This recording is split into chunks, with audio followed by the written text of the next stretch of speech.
Então, pessoal, não está ligado? Tá. Vamos iniciar? Que as pessoas vão entrando, senão nós vamos atrasar muito. Sim. Né? As pessoas também vão guardar. Tem gente que não para de entrar agora, o pessoal está conseguindo entrar.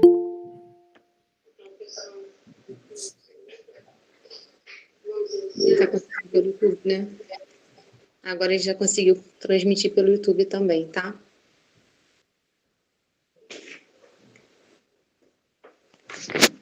Então as pessoas vão acessando pelo YouTube e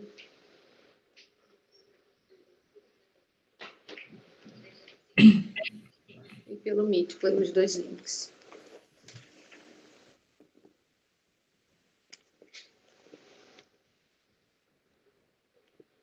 Não tá ligando, minha tela tá pronta.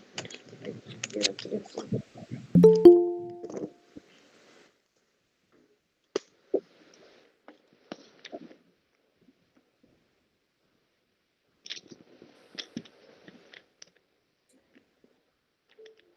Já estamos uma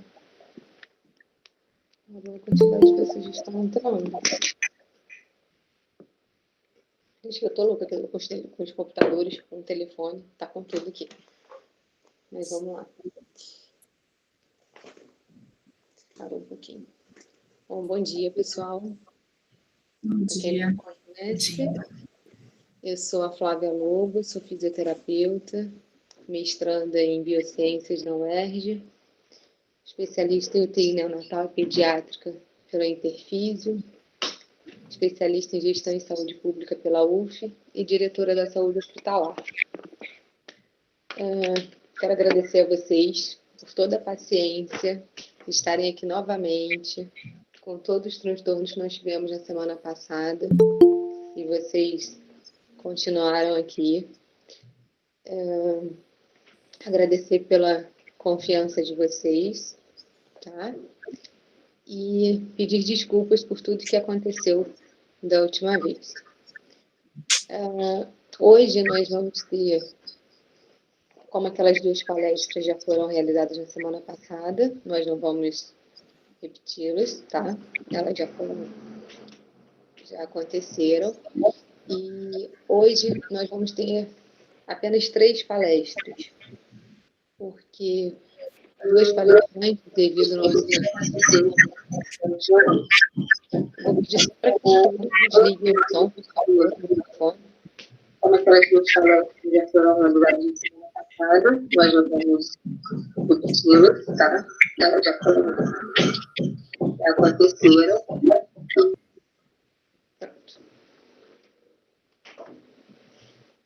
Vocês me ouvem? Sim. Tá. Sim. Então, vamos ter, nesse momento que nós estamos vivendo de pandemia, 2 palestrantes não conseguiram estar presentes hoje por motivos de doença, tá? Então, a gente tenta marcar um outro dia e entra em contato com vocês também. Hoje agora eu já vou passar a mesa para a moderadora, que é a Thaís. Deixa eu trazer as pessoas.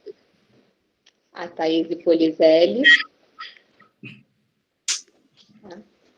Deixa eu só. E, gente, tem gente mandando mensagem para todo lugar aqui no meu telefone agora.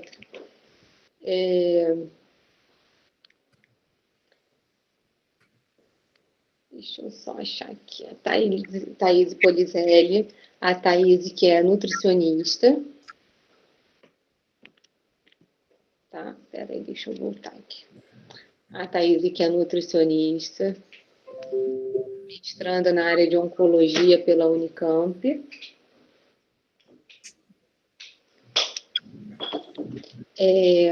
Especialista em nutrição clínica e metabolismo pela Unesa, palestrante e docente convidada de pós-graduação. Então, a mesa agora ela vai ser a moderadora da próxima mesa e ela vai apresentar para vocês a próxima palestrante. Vocês podem enviar as perguntas, tá? Que no final a gente vai ter uma mesa redonda e vão e as palestrantes vão responder, tá bom? Muito obrigada. Bom evento para vocês. Thaís, agora é com você. Obrigada, Flávia. Bom dia, gente. Primeiramente, eu queria agradecer o convite. É uma honra estar aqui com vocês. Muita gente interessada, voltando hoje, mesmo com todos os problemas que a gente tivemos na semana passada. Bom, essa mesa redonda é sobre o cuidado integral do paciente oncológico. A nossa primeira palestrante é a Sabrina Costa Figueira, que ela é psicóloga, especialista em psico-oncologia pela CMV Feluma, psicoterapeuta sistêmica e consteladora familiar. Ela acompanha presencialmente e online adultos e casais que vivenciam o câncer no consultório desde 2005. Oi, estão me ouvindo? Estão me vendo? Bom dia, bom dia, bom dia. É um prazer estar aqui com vocês. O volume tá bom, tá tudo ok? Porque eu estou usando o microfone do computador. Estava preocupada com isso.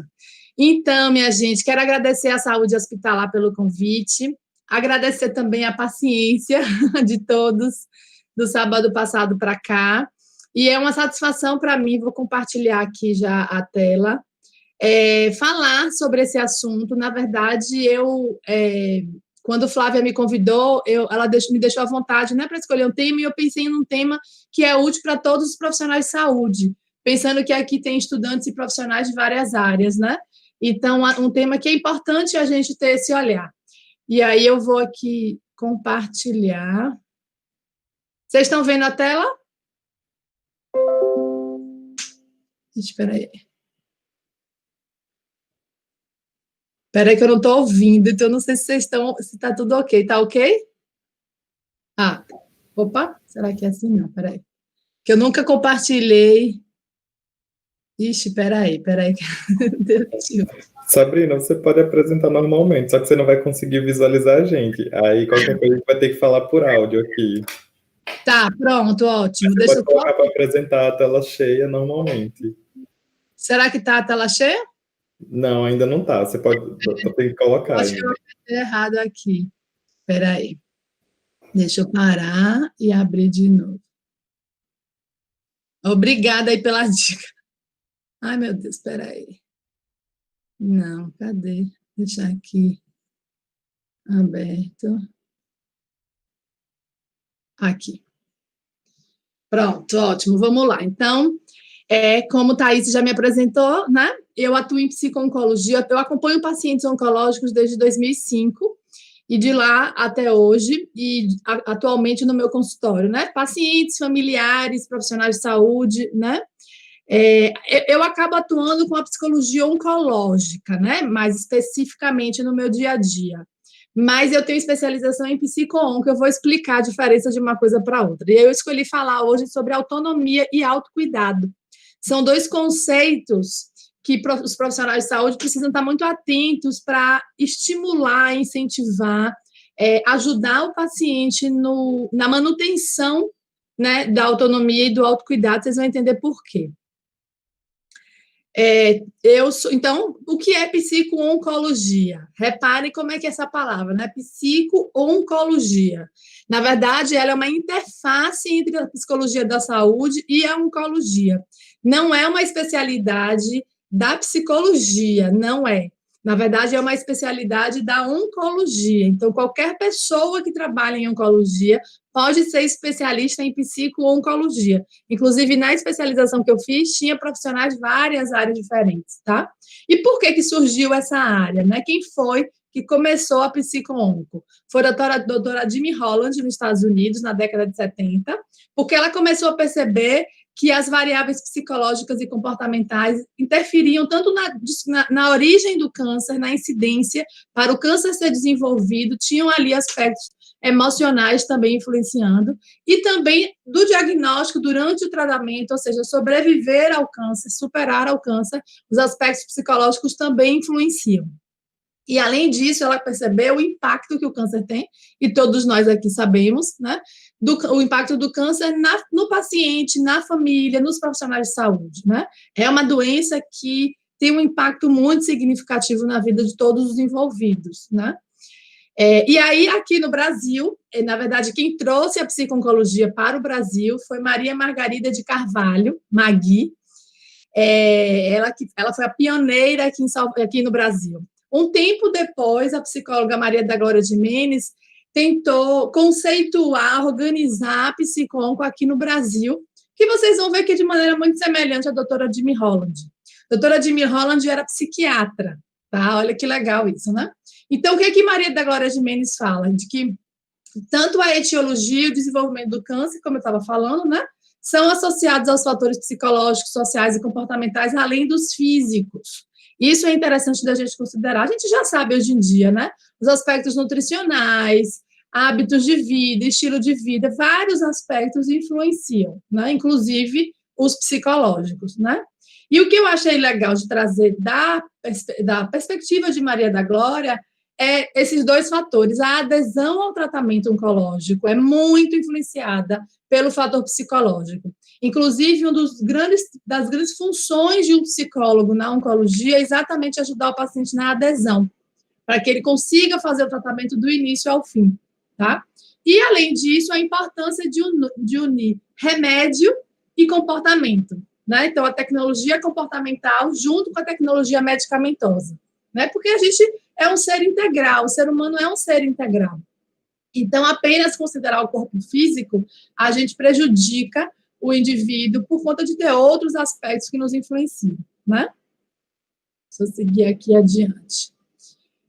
Sim, mas uma coisa importante, então, diferenciar, como eu estava falando, psico-onco de psicologia oncológica, tá? Todos aqui podem fazer especialização em psico-onco, mas a psicologia oncológica tem aspectos mais profundos que a gente investiga com o paciente, desculpa, e que a gente ajuda também,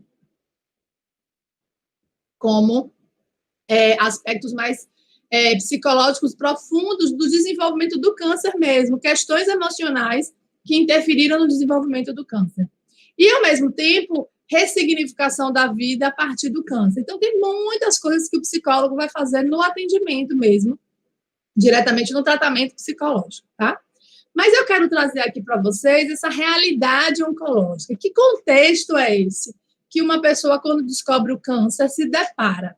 Aqui eu falei, obviamente, de forma resumida, porque a gente está aqui num evento, né, que não dá para a gente se estender tanto, tem muito mais coisas para a gente avaliar, mas tem aqui alguns itens que eu coloquei para a gente contextualizar a situação de uma pessoa com câncer. O que acontece? O câncer altera o ritmo e a continuidade da vida e dos planos, da rotina e dos planos da pessoa. Por quê?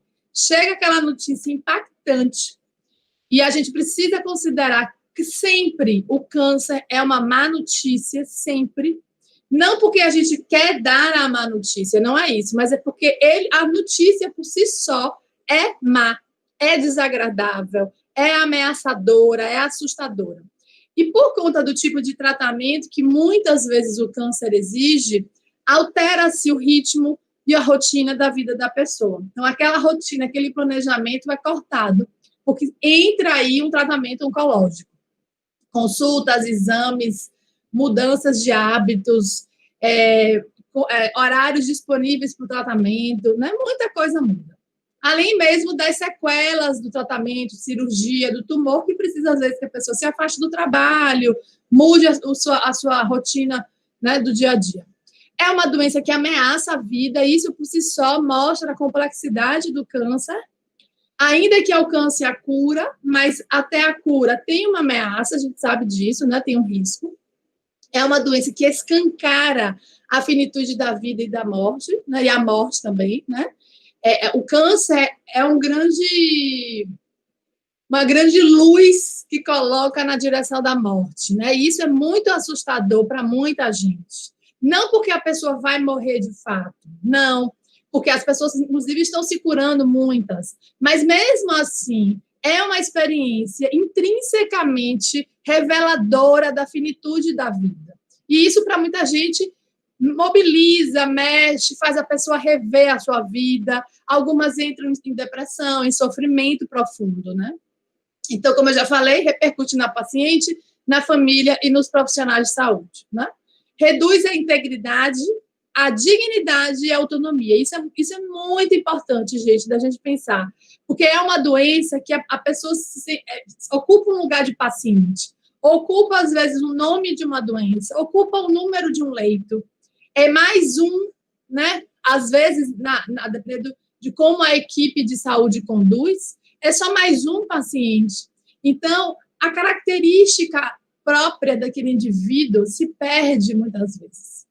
É alguém que se vê completamente colado no câncer e se desconecta da sua verdade, da sua essência, das suas características, das suas qualidades, sabe? Da sua história. Então, desculpa. Muitas vezes a pessoa se sente sem integridade. E o tratamento oncológico, o tratamento dos profissionais de saúde, muitas vezes causam isso, sim.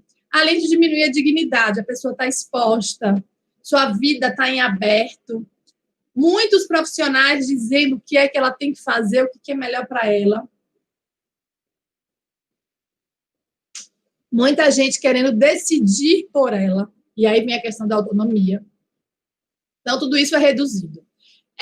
O câncer também sinaliza a existência de que tem algo disfuncional acontecendo. O câncer não é simplesmente do nada uma doença, não é azar, não é pecado, não cai do céu. Não, né? É um processo que vai acontecendo dentro do corpo humano. Então, se é dentro do próprio corpo, tem algo disfuncional acontecendo ali. E muitas das vezes tem algo psicológico acontecendo junto. E o câncer vai mostrar isso, tá? E oportuniza também para muitas pessoas, quem está aberta, a diversos aprendizados, certo? Se muita gente, e essa é uma das coisas que eu mais trabalho, é a possibilidade de aprender com o câncer. Não é o câncer que ensina, sabe? Mas é na trajetória do câncer a pessoa realmente se disponibilizar a aprender.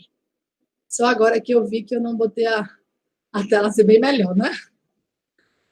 E quais são os fatores que vão influenciar tanto na repercussão psicológica, se o paciente vai negar, se o paciente vai se revoltar, se ele vai ter raiva, se ele vai concordar, se ele vai discordar, se ele vai aceitar a realidade.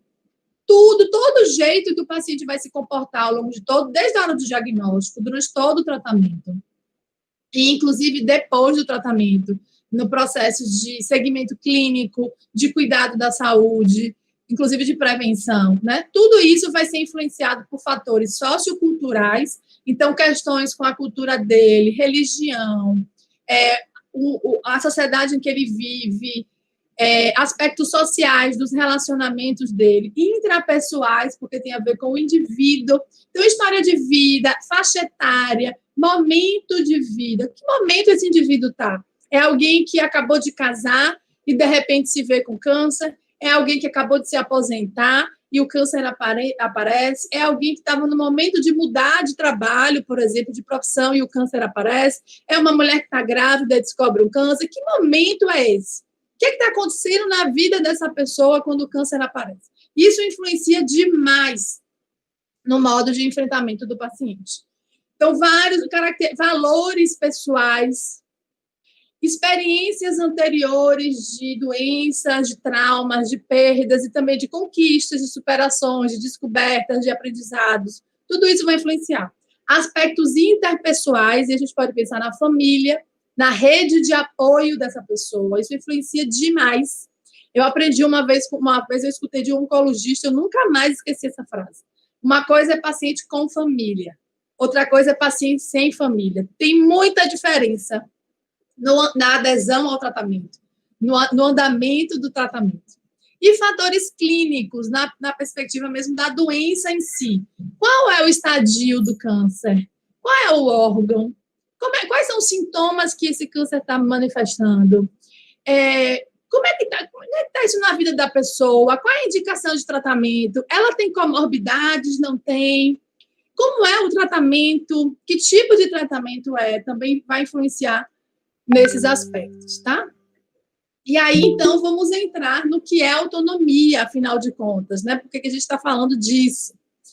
Então, eu gosto sempre de pensar, a autonomia sempre me faz pensar no indivíduo, na pessoa. Esse indivíduo, seja qualquer um eu aqui, vocês, Thaís e Flávia, todos que estão assistindo aqui, é uma pessoa e é uma pessoa única, completamente única no planeta Terra. Então, você é um membro de uma família, você pertence a uma família, você tem uma história de vida, já passou por várias coisas até chegar até o hoje, até o agora. Muitas coisas já aconteceram na sua vida, então você tem uma história e os eventos que a gente viveu influenciam o tempo inteiro no depois. Vivências, perdas, aprendizados, cultura. Com certeza, a cultura de alguém que enfrenta um câncer lá no Oriente é diferente de quem enfrenta um câncer no Ocidente, faz muita diferença, por exemplo, né? Valores pessoais, características da própria pessoa e heranças. Como eu sou consteladora, sou uma psicoterapeuta sistêmica, eu sempre considero a nossa herança, o que a gente traz, o que a gente herda, né, dos nossos ancestrais, mesmo de maneira inconsciente, sem saber o que de fato estamos carregando. E não falo isso só da genética enquanto lá DNA, no sentido de heranças, né, genéticas, como a gente conhece tanto na área da saúde. Estou falando de herança de características, de valores, de acontecimentos, de comportamentos que a gente também carrega. As constelações mostram isso. Outra coisa que eu gosto de pensar no indivíduo é que ele é fruto de um pai e uma mãe. Todos nós no planeta Terra temos um pai e uma mãe, todas as pessoas. Podemos até ter mais. Quem é adotado tem mais, né? Tem os pais biológicos e os pais adotivos. Mas pensar nos pais biológicos atrás, o pai atrás do ombro direito e a mãe atrás do ombro esquerdo, é uma forma da gente enxergar aquele indivíduo, reconhecer a integridade dele. Além disso, este indivíduo é alguém que deseja, sabe? Que tem sonhos, que tem planos, que quer certas coisas, que não quer outras coisas.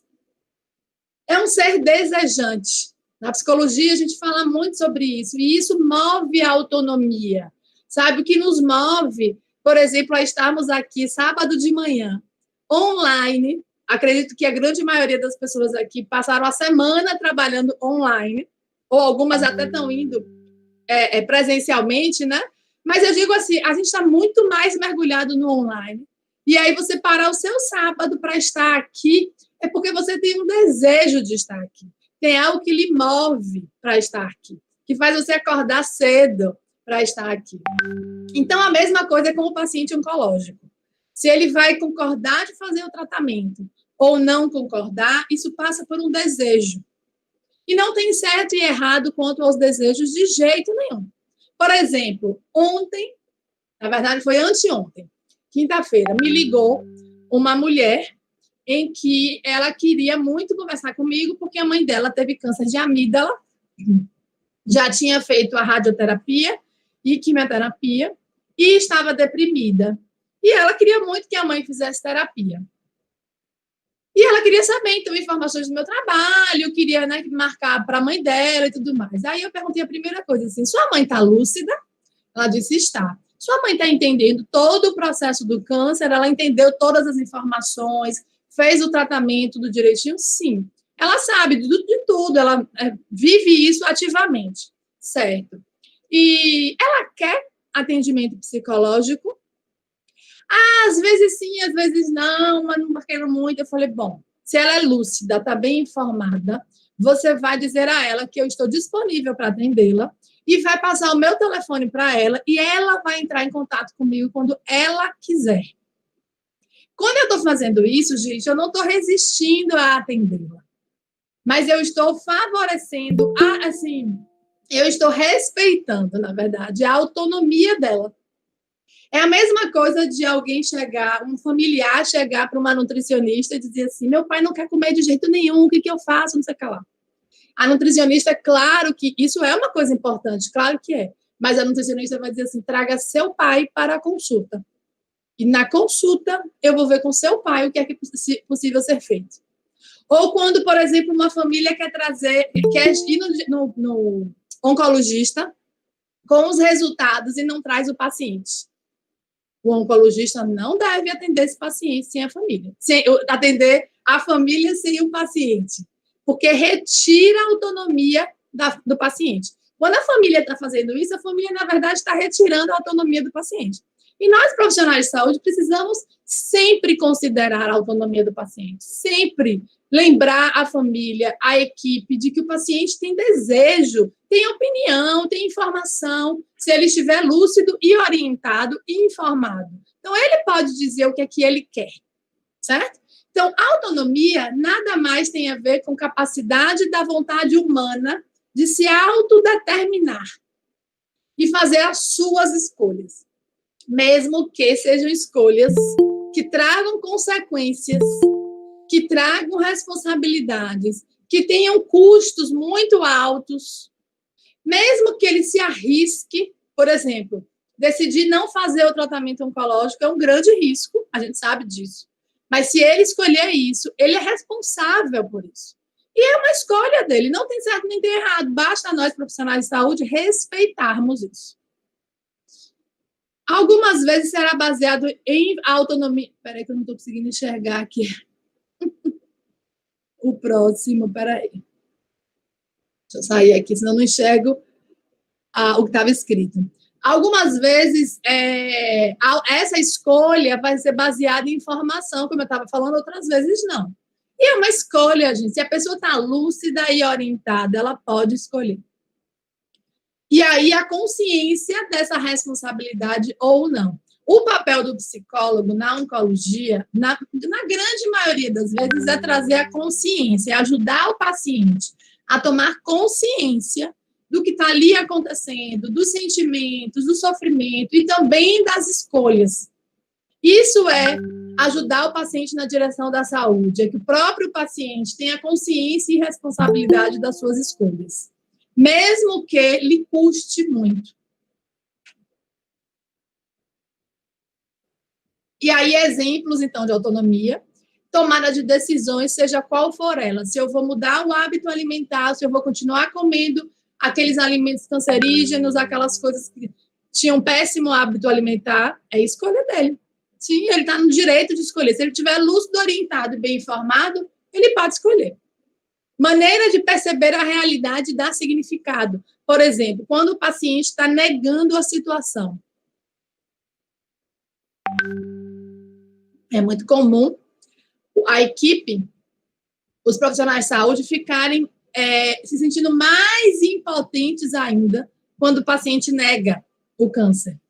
Quando o paciente se revolta, tá aquele paciente assim, jogando revolta para todos os lados, nervoso, agredindo verbalmente, irritado, a equipe fica super desconfortável com isso.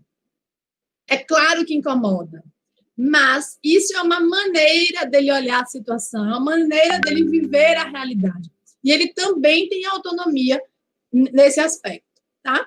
O ritmo de enfrentar, se ele vai ser alguém que, assim que pegar o exame lá que confirma o câncer, vai logo ir na consulta, ir no oncologista, fazer o que o oncologista orienta, ir nos profissionais de saúde, fazer o tratamento oncológico, se ele vai ter este ritmo, ou se ele vai ser alguém que vai guardar o exame na gaveta e passa meses, e o câncer lá dentro crescendo, isso é autonomia.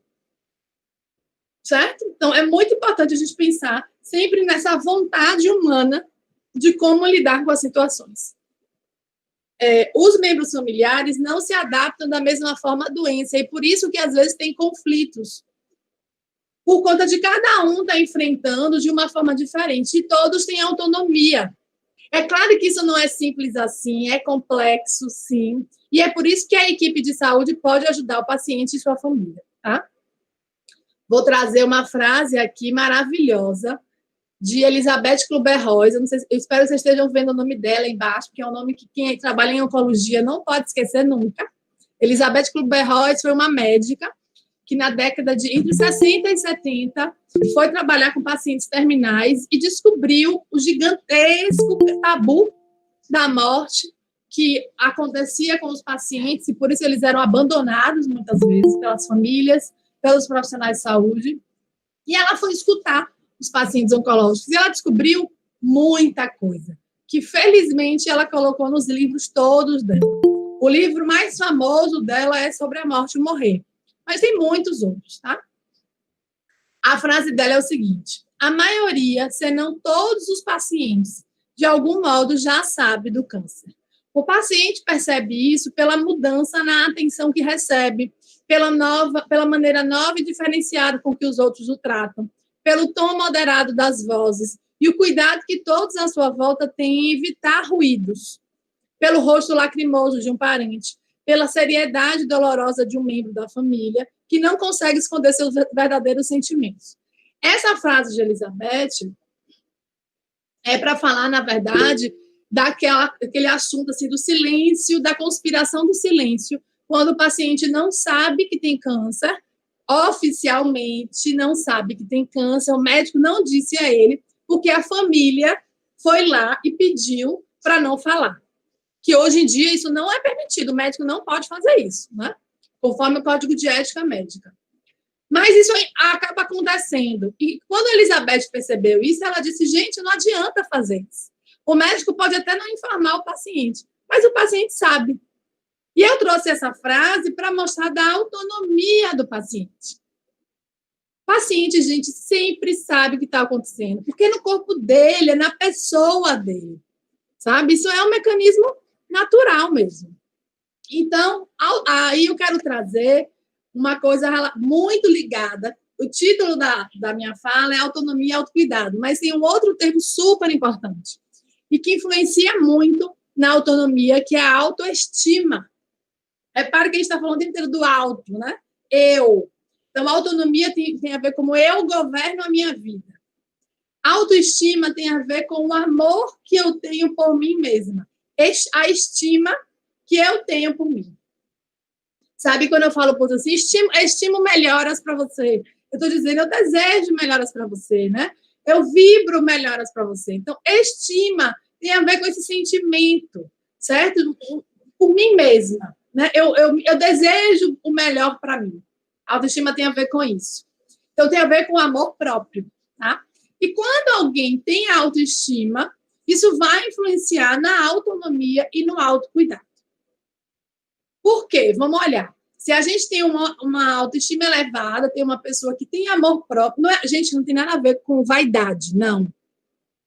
Porque tem gente que associa a autoestima a essa coisa de se arrumar, de ficar bonita, de se mostrar para os outros. Não tem nada a ver com isso, não. A autoestima tem a ver com o zelo por si mesmo, respeito por si mesmo, um olhar voltado para si mesmo. Então, quando eu tenho uma autoestima alta, que é super saudável, isso é muito bom, consequentemente, vai aumentar a minha autonomia. Porque se eu me amo, eu não vou querer perder a rédea da minha vida. Eu vou querer continuar decidindo por mim. Se eu tenho autoestima elevada, consequentemente, eu vou querer me cuidar. Porque se eu me respeito, se eu me amo, eu quero o melhor para mim, então eu me cuido. Tá? E se eu tenho autonomia, ou seja, se eu decido por mim, se eu prezo pela minha vontade, eu vou me cuidar mais também, certo? E o que é autocuidado? É uma palavra meio óbvia, né? Mas é importante a gente refletir os desdobramentos disso. Então, é esse ato de se cuidar, né? Da pessoa, além de cuidar dos outros, também cuidar de si. E o ideal, o indicado, é primeiro cuidar de si, para depois cuidar do outro. Ou, pelo menos, ter um olhar voltado para si. O cuidado surge somente quando a sua própria existência tem grande importância para si mesmo.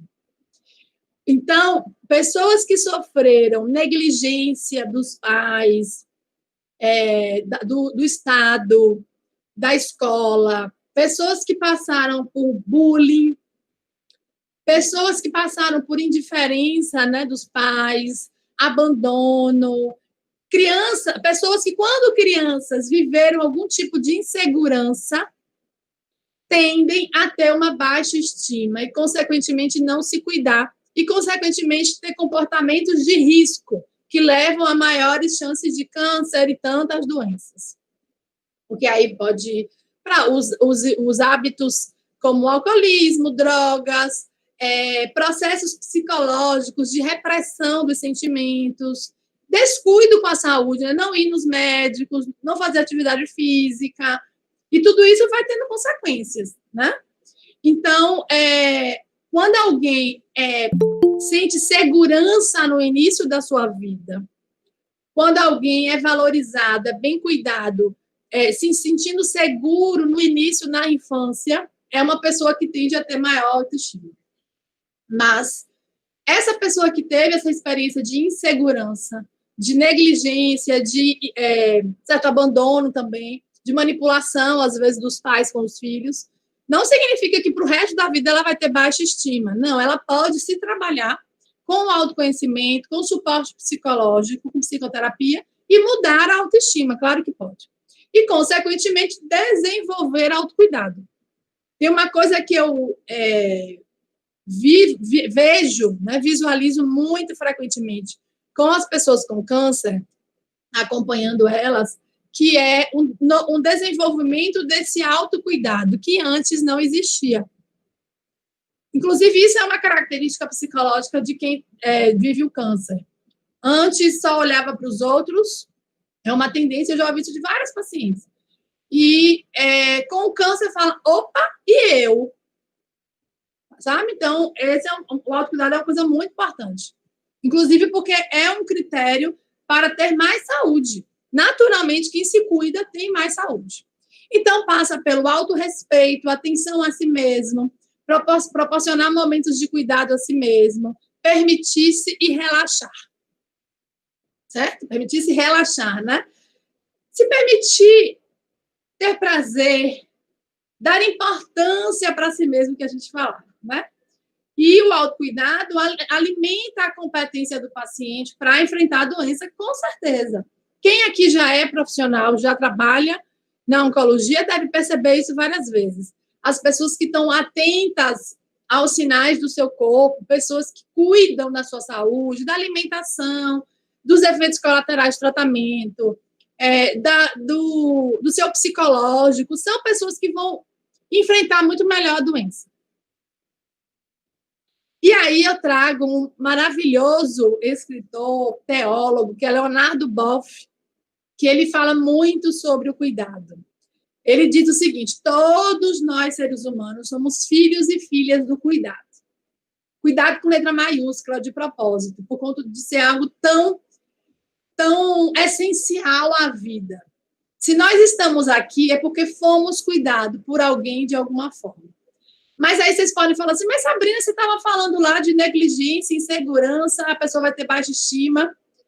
Mesmo ela recebendo vivendo um contexto de insegurança, de incerteza, que interferiu na autoestima, com certeza ela foi cuidada de alguma forma.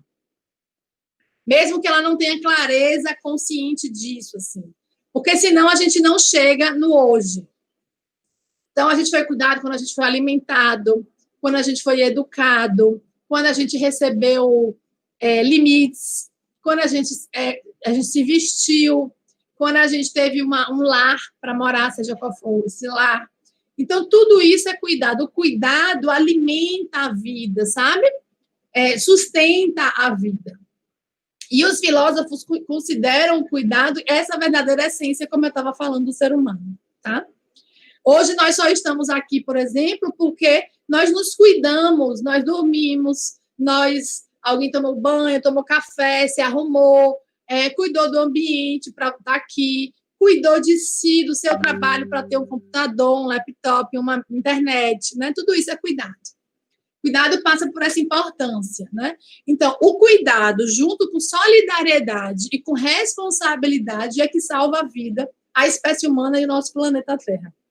E olha que interessante, né? Apesar de não ser o tema desse webinar, mas nós estamos no meio de uma pandemia. E o que a gente mais tem visto são esses 3 aspectos, né? O cuidado, então, se você usa máscara, se você fica em casa, se o profissional de saúde se coloca toda aquela paramentação, né? Aquilo ali é cuidado consigo mesmo e cuidado com o outro, né?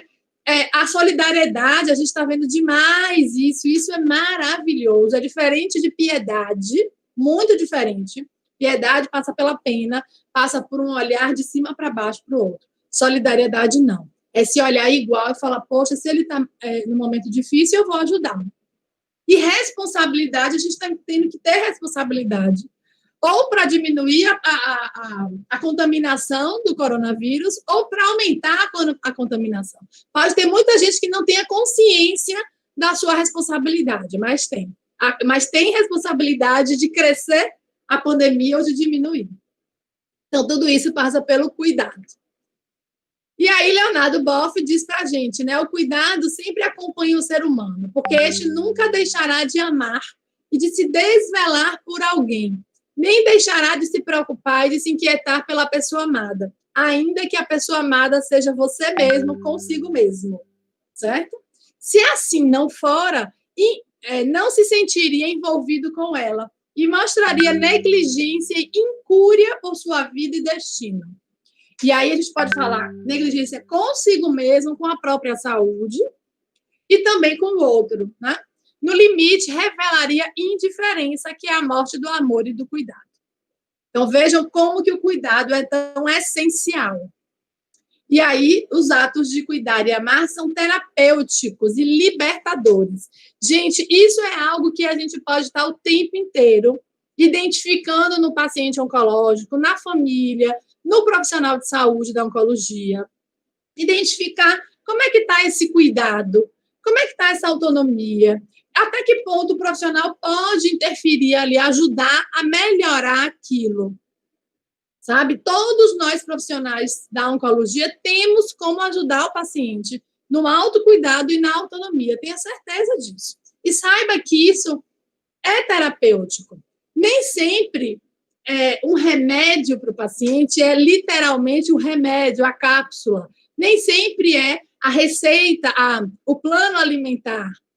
Nem sempre é um exercício de fisioterapia ou uma intervenção odontológica. Nem sempre o trabalho do psicólogo é um atendimento de 50 minutos, bonitinho, numa sala.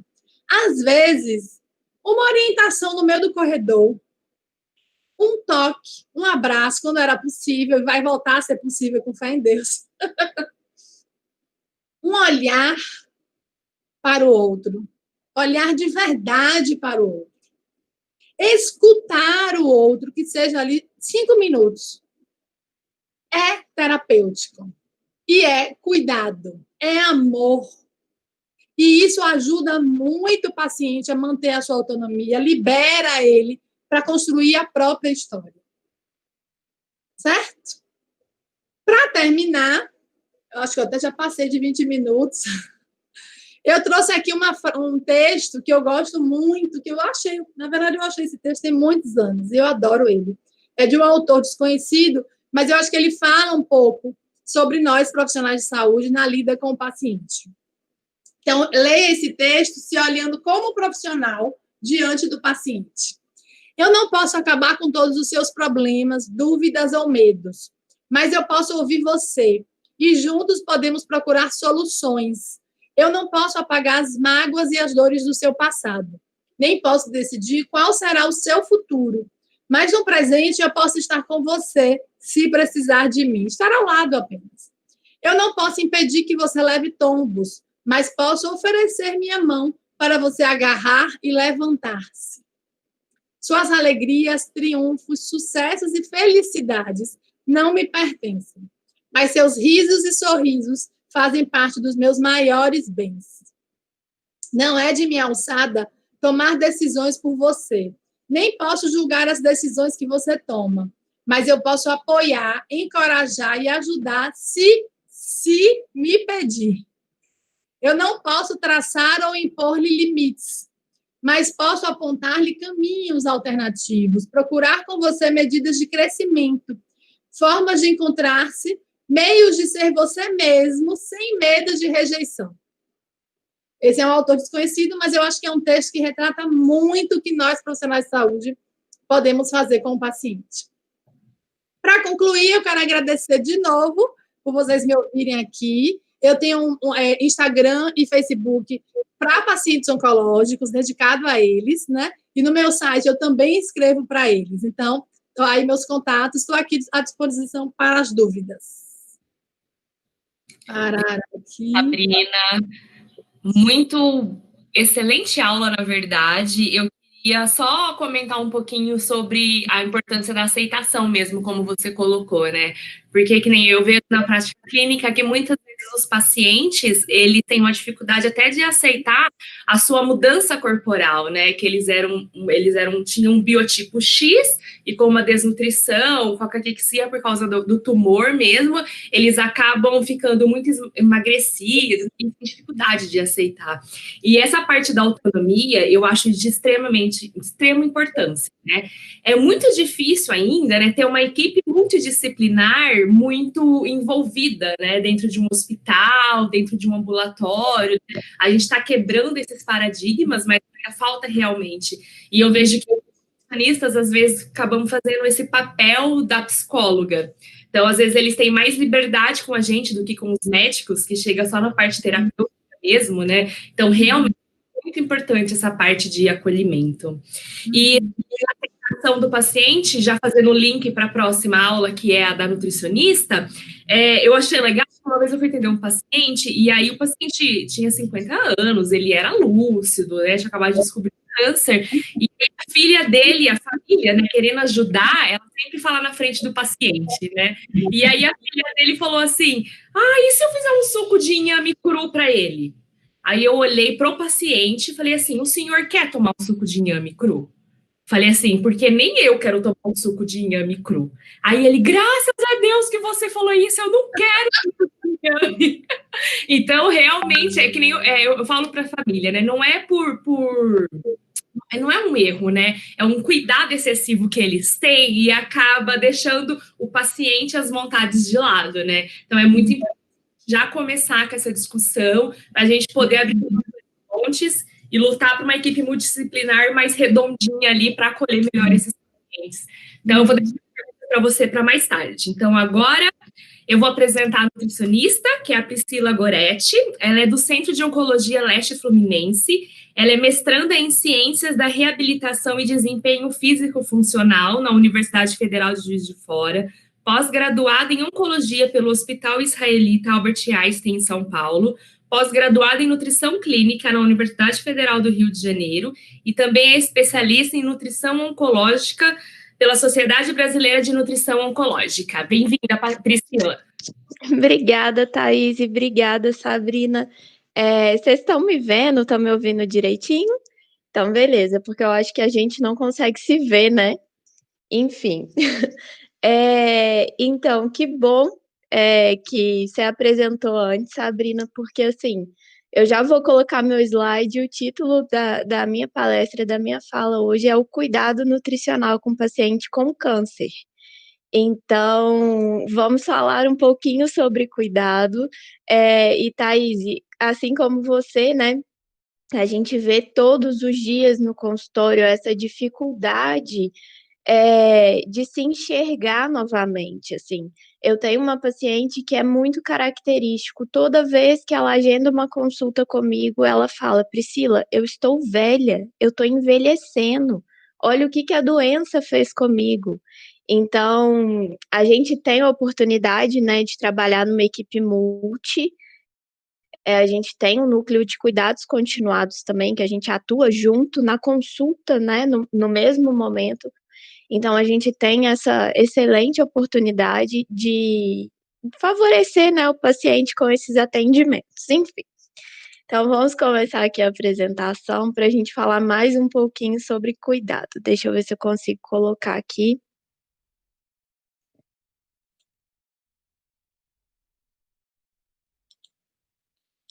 Vixe, eu acho que eu não estou conseguindo fazer. Eu venho no compartilhar, né? Apresentar agora.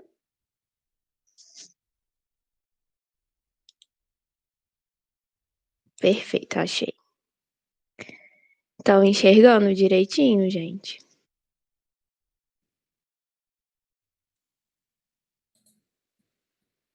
Sim. Obrigada, Thaís, pelo retorno, porque a gente realmente não consegue ver. Deixa eu só voltar computador rodar e eu conseguir voltar para o início da apresentação. Bom, então vamos lá. Thaís já me apresentou, né? Muito obrigada. Eu sou Priscila Goretti, sou agora nutricionista do Centro Oncológico Oncoclínicas do Leste Fluminense, atendo em Niterói. Mas sou nascida e criada em Juiz de Fora, onde eu fiz toda, ou quase toda a minha formação, né? Enfim, hoje a gente vai falar um pouquinho sobre o cuidado nutricional do paciente com câncer. E voltando para esse título, eu gosto de reforçar o que a Sabrina falou antes. O paciente, ele não é a doença, então a gente tirar o objetivo dele. Às vezes, o paciente, nesse momento, ele está com câncer, ele não é um paciente oncológico, então eu gosto de usar essa diferença das palavras, né, para não caracterizar esse paciente que vai muito além da doença. Bom, então, a assistência nutricional na oncologia, ela compreende a parte da prevenção, né, que a gente vai tratar esses indivíduos de forma clínica, a prevenir os tipos de tumores mais frequentes, que a gente sabe que 33% desses tipos de tumores mais frequentes, eles podem ser prevenidos com a alimentação e atividade física. Então, a gente vai priorizar uma alimentação saudável, variada, rica em nutrientes, a gente vai orientar a ingestão adequada de água e a redução de estresses, né? Estresses entre aspas, então a gente vai orientar esse paciente a fazer uma busca por um momento interessante de prazer para ele, para se voltar para o momento presente. A gente vai orientar esse paciente a buscar outros profissionais da área da saúde, para pensar, né, nessa redução de estresse. A gente faz o acompanhamento nutricional durante o tratamento, então a gente fala no pré e pós-cirúrgico, por exemplo, no acompanhamento durante a radioterapia, quimioterapia, imuno, hormônios, terapias-alvos. A gente faz durante o tratamento, principalmente, que a Thaís, inclusive, vai fazer um curso sobre o manejo de sinais e sintomas. E a gente verifica, né, as interações droga-nutriente também. E acompanhamos esses pacientes no pós-tratamento, reduzindo o risco de recidivas e novos tumores, mantendo uma alimentação saudável, com foco também na variedade desses nutrientes, né, e a manutenção do peso corporal adequado. A gente tem um ciclo de carcinogênese, que às vezes o paciente, o familiar, chega no nosso consultório e fala assim, poxa, mas eu sempre fiz tudo direitinho, eu sempre pratiquei atividade física, eu sempre comi muito bem, né, e aí descreve a alimentação, e por que eu tô com essa doença? E é interessante o profissional da saúde sempre dizer que o câncer, ele é multifatorial, né, a gente não pode bater o martelo que foi por um ou outro motivo. Porque podem ocorrer, né, ocorrem, na verdade, as mutações gênicas, existem os polimorfismos genéticos, a presença de xenobióticos, que vai desenvolver a carcinogênese, defeitos no ciclo celular, às vezes defeitos no sistema detox do nosso organismo, a evolução de estresse do dia a dia, pode ser estresse simples, como respirar poluição, estar no trânsito, enfim, o processo de inflamação e as alterações de DNA, estonas, xenobióticos e alteração na apoptose também, levando ao desenvolvimento do câncer. Então, a gente tem os guias de condutas nutricionais, a gente vai ter o consenso de nutrição oncológica, a gente vai ter o consenso da Braskem agora, os guidelines da ESPEN, da ASPEN, que vão nortear e basear os cuidados nutricionais, vão nortear as nossas prescrições, as nossas orientações, as nossas condutas durante o tratamento oncológico. Mas Sabrina já trouxe, né, antes, de forma muito clara e muito explicativa, que a gente precisa ter como foco a história do indivíduo. Primeiro, a gente precisa entender quem é aquela pessoa que está na nossa frente. Às vezes, ele não vai se abrir na primeira consulta, no primeiro momento, mas a gente tem que dar a oportunidade desse paciente falar aquilo que ele quer que a gente ouça, né? E tentar entender, às vezes, o que não foi dito. Mas, enfim, como nutricionistas que trabalham com câncer, a gente precisa saber, em primeiro lugar, qual a proposta desse tratamento para o paciente. Às vezes, o paciente não tem muito entendimento, ou às vezes não foi falado pelo médico qual que é a proposta de tratamento, se é uma proposta curativa, se é adjuvante, neoadjuvante, se é uma proposta paliativa, qual tipo de tratamento, às vezes o paciente não sabe, então a gente acaba recorrendo ao prontuário para ter atenção a essa proposta. Qual que é a abordagem do momento? É uma abordagem cirúrgica, de quimioterapia, de rádio, de imuno, de transplante? Essas abordagens, elas são combinadas, isoladas, então a gente precisa ter isso pautado para desenvolver as nossas condutas. Quais são as medicações e as vias? São medicações orais, venosas, intramusculares, subcutâneas? E como a gente pode ajudar? Eu costumo, meu primeiro questionamento para o paciente é: me conta um pouquinho da sua história e no que eu posso te ajudar. Às vezes eles arregalam os olhos para a gente e falam assim: uai, não sei, porque não é uma pergunta que eles esperam. E aí começam a falar assim: ah, mas o que você quer saber? Eu sempre pergunto: o que você quer me contar a princípio? E depois a gente vai desenvolvendo essa conversa. Então, como nós podemos ajudar?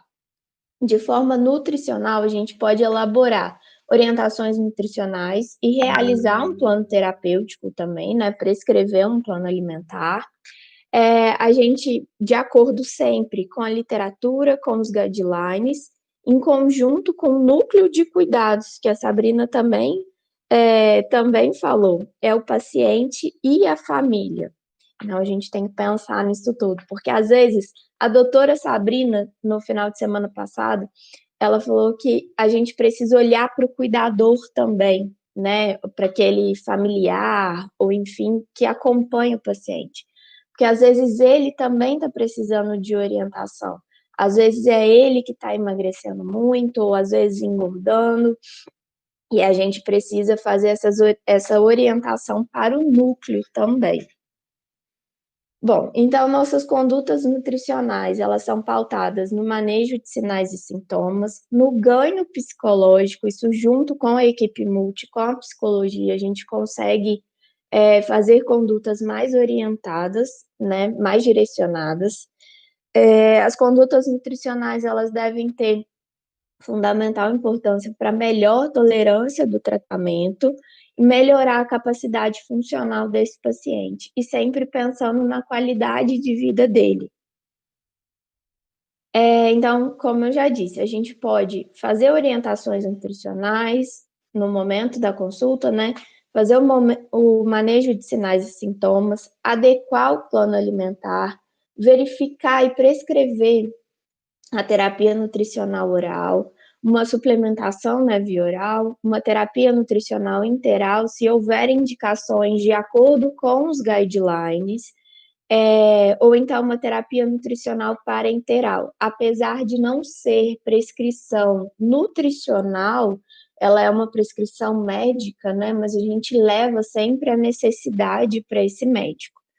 E aí, ontem eu me deparei com uma situação de um paciente muito jovem, de 21 anos, com condrossarcoma em maxilar e sem controle da doença. Então, ele tem uma tumoração em crescimento e que está atrapalhando a alimentação dele, de fato. Ele chegou a perder 4 quilos durante os últimos 20 dias, que a gente classifica como uma perda grave de peso. E aí, conversando com o médico, ele falou assim: Priscila, eu preciso muito da sua ajuda, porque a família não quer fazer uma gastro nele. Eu falei: não, tudo bem, doutor, realmente agora é o momento da gente entrar com essa proposta, né, uma proposta de terapia nutricional integral, fazer uma gastrostomia nesse paciente para ele conseguir recuperar ou manter esse estado nutricional para receber a quimioterapia. Então, vamos lá, vamos conversar com a família, vamos ver o que está acontecendo. Bom, chamei a mãe e o paciente e o paciente, acredito que teve uma empatia comigo maior do que, às vezes, com o médico e até com o psicólogo, então ele consegue se abrir, consegue me escutar um pouco mais do que o restante da equipe. Às vezes isso acontece, né, Sabrina? Eles escolhem um profissional para, enfim, que eles têm maior empatia, afinidade e tudo. Então, convidei eles e falei: olha, a situação é essa, por segurança desse paciente, a gente orienta a fazer a gastro, mas eu queria entender de vocês o que está acontecendo, quais são as dúvidas de vocês, e por que vocês não quiseram fazer isso já no momento de internação em hospital. E aí a mãe me falou assim: ah, mas se você está falando, então a gente faz. E quem ficou surpresa com essa resposta fui eu, porque eles tinham sido muito enfáticos de que não queriam.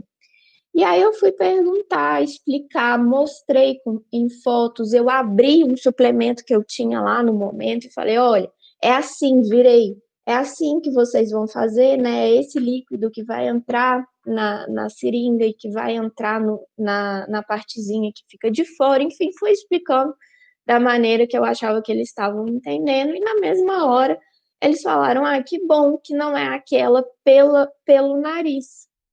Aí eu falei assim: então, você já usou, né, essa sonda nasoentérica? Ele já. E foi muito ruim para mim. Ou seja, no momento da consulta com o médico, ele deve ter explicado, mas não era o momento desses dois indivíduos entenderem o que estava acontecendo de fato. Então, eles tinham um trauma, talvez, né, de internações anteriores, de uma sonda naso. E aí, a hora que eu apresentei o que era uma gastrostomia e como fazia, eles aceitaram na mesma hora. E aí o médico falou assim: não acredito, você conseguiu um milagre. Nada como uma fala calma e tranquila de uma nutricionista. Mas não, era o momento deles que estava mais favorável para a gente conversar e tirar todas as dúvidas. Enfim, então, só um paralelo, vamos voltar para a aula, que isso aconteceu ontem e foi uma surpresa para todo mundo da equipe. Bom, a Thaís vai falar, com certeza, muito melhor do que eu no curso. Eu só queria trazer alguns eventos adversos que a gente tem durante o tratamento oncológico, seja ele em radioterapia ou em quimioterapia, e como coloquei sempre 3 orientações para a gente fazer manejo, tá? Ela vai falar muito melhor e mais profundo. Bom, a gente tem anorexia e a gente orienta nutricionalmente o fracionamento dessa dieta de 6 a 8 refeições dia.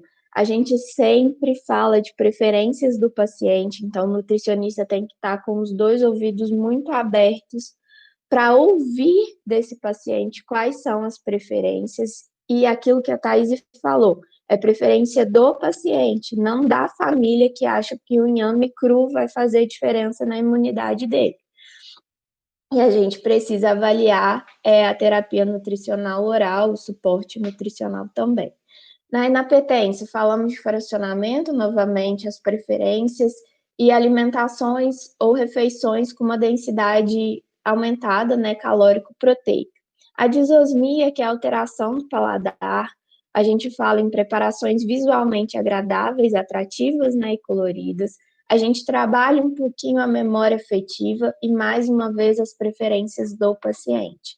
A xerostomia, que é a falta de saliva, né, principalmente em radioterapia, os pacientes apresentam muito esse efeito colateral, e a gente pensa numa adequação de consistência, às vezes preparações mais pastosas, mais molhadas, o uso de frutas cítricas, caso eles não tenham mucosite nem aftas, né? E a ingestão de líquidos, às vezes, durante as refeições, é interessante para auxiliar esses pacientes. Não líquidos de 200 ml, né? Enfim, mas pequenos golinhos ao longo das refeições para ajudar na digestibilidade mesmo.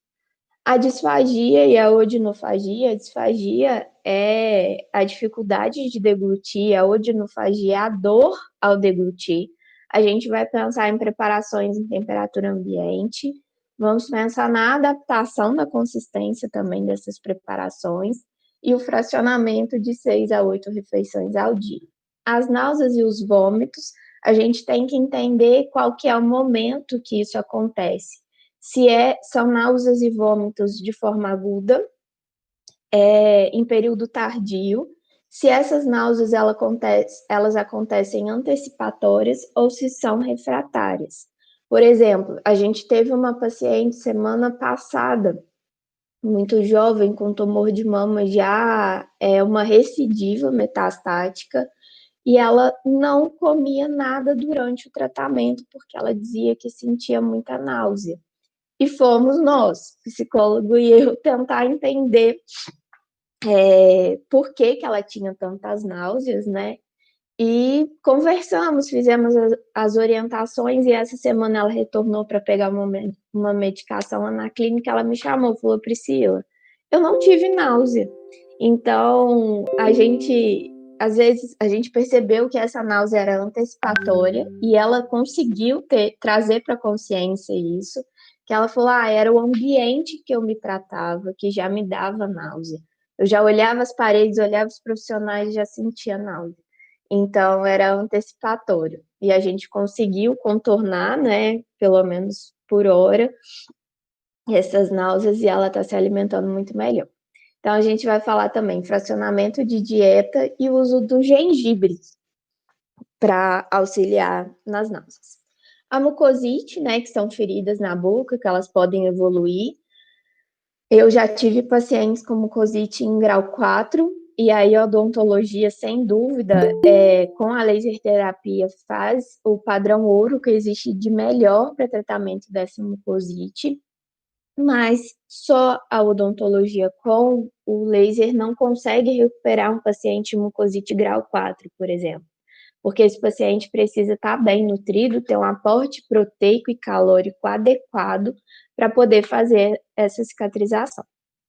Bom, além disso, a gente vai pensar na temperatura ambiente das preparações, evitar os extremos, tanto gelado quanto quente, morno, evitar o consumo de alimentos ácidos, irritantes, ásperos e secos. Às vezes o paciente tem o costume de comer um pão de sal, né? E ele pergunta se pode continuar comendo, e aí eu sempre trago para eles o motivo de, às vezes, trocar. E aí fica a critério, a autonomia deles, a escolha. O pão de sal, por exemplo, ele pode quebrar, né? Fazer aqueles farelinhos e machucar, e aumentar essas dores e a mucosite. Então, o paciente quer continuar, sempre fala para pegar o pão mais branquinho e molhar, às vezes, na bebida que ele faz o uso.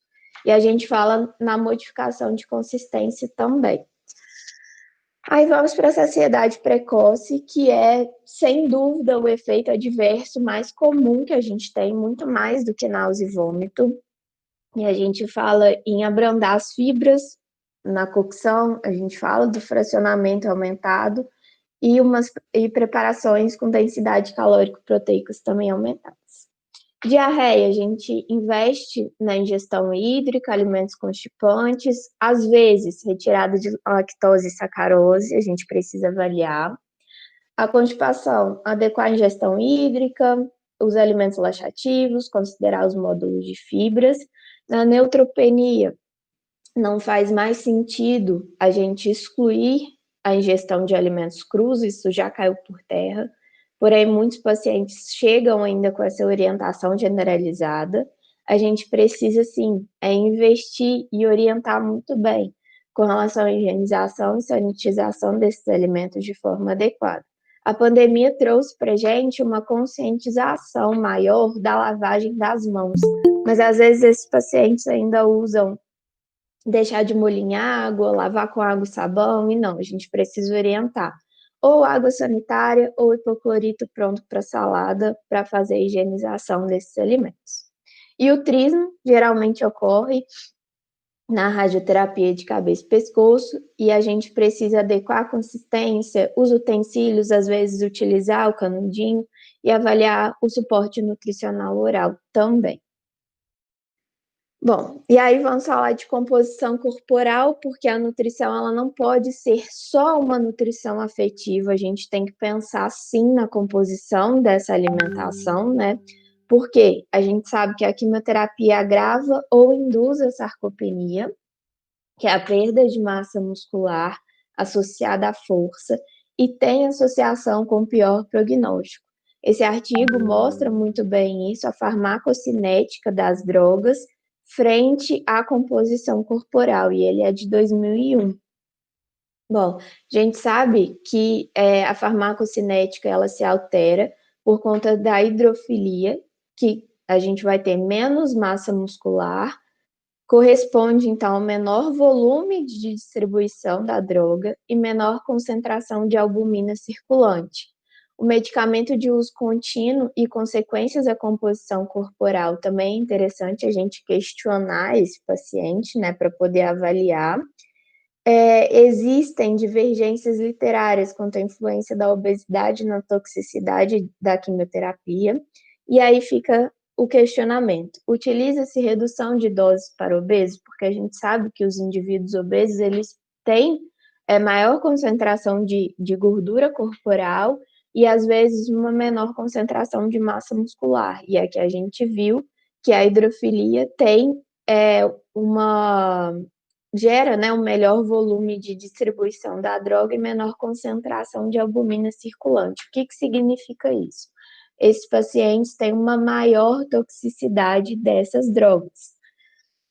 Bom, e aí o questionamento, por enquanto, ainda não se utiliza redução de dose para obeso, e trazendo um caso clínico de uma colega, né, um paciente obeso em torno de 130 quilos, tinham toxicidades das drogas que a gente não costuma ver em pacientes eutróficos ou até desnutridos.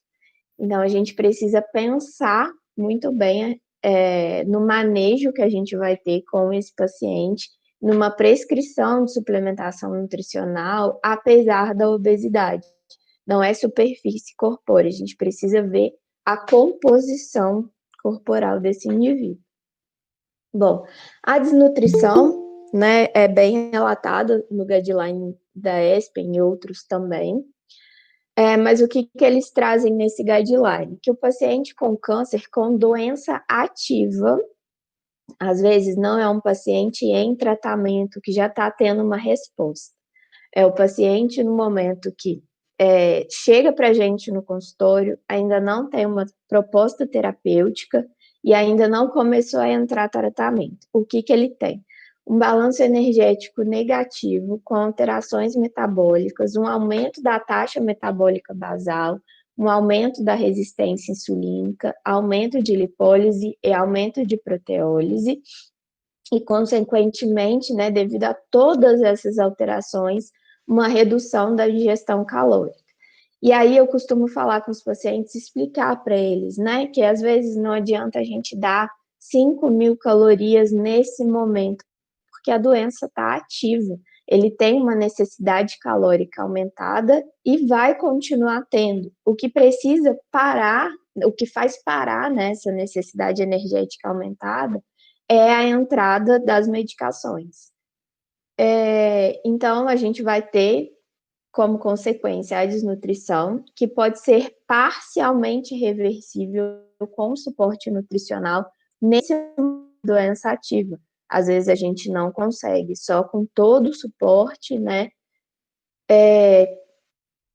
prevenir ou reduzir essa desnutrição. O que seria ideal nesse momento? A equipe multi, na prevenção dessa desnutrição, uma identificação precoce e uma intervenção assertiva para esse paciente não chegar desnutrido no momento de tratamento. Bom, e aí a gente tem alguns termos, né, diferentes, de desnutrição, sarcopenia, caquexia, e isso tudo leva a um pior prognóstico.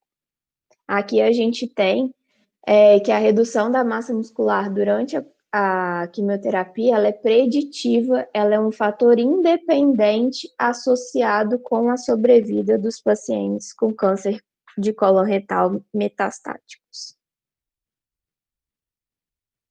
Bom, e aí, em 2000, finalzinho do ano passado, se eu não me engano, saiu, né, o consenso de sarcopenia, e eles batem muito na tecla da orientação da equipe multi, ou seja, nutrição sozinha não consegue grandes avanços nesse paciente sarcopênico.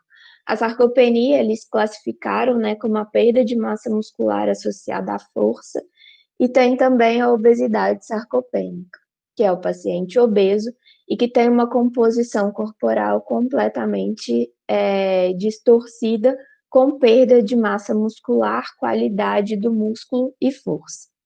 Então, eles colocam aqui para gente um questionário simples que a gente consegue fazer no momento da consulta, né? A gente questiona para o paciente, quanto de dificuldade você tem de levantar e carregar 5 quilos?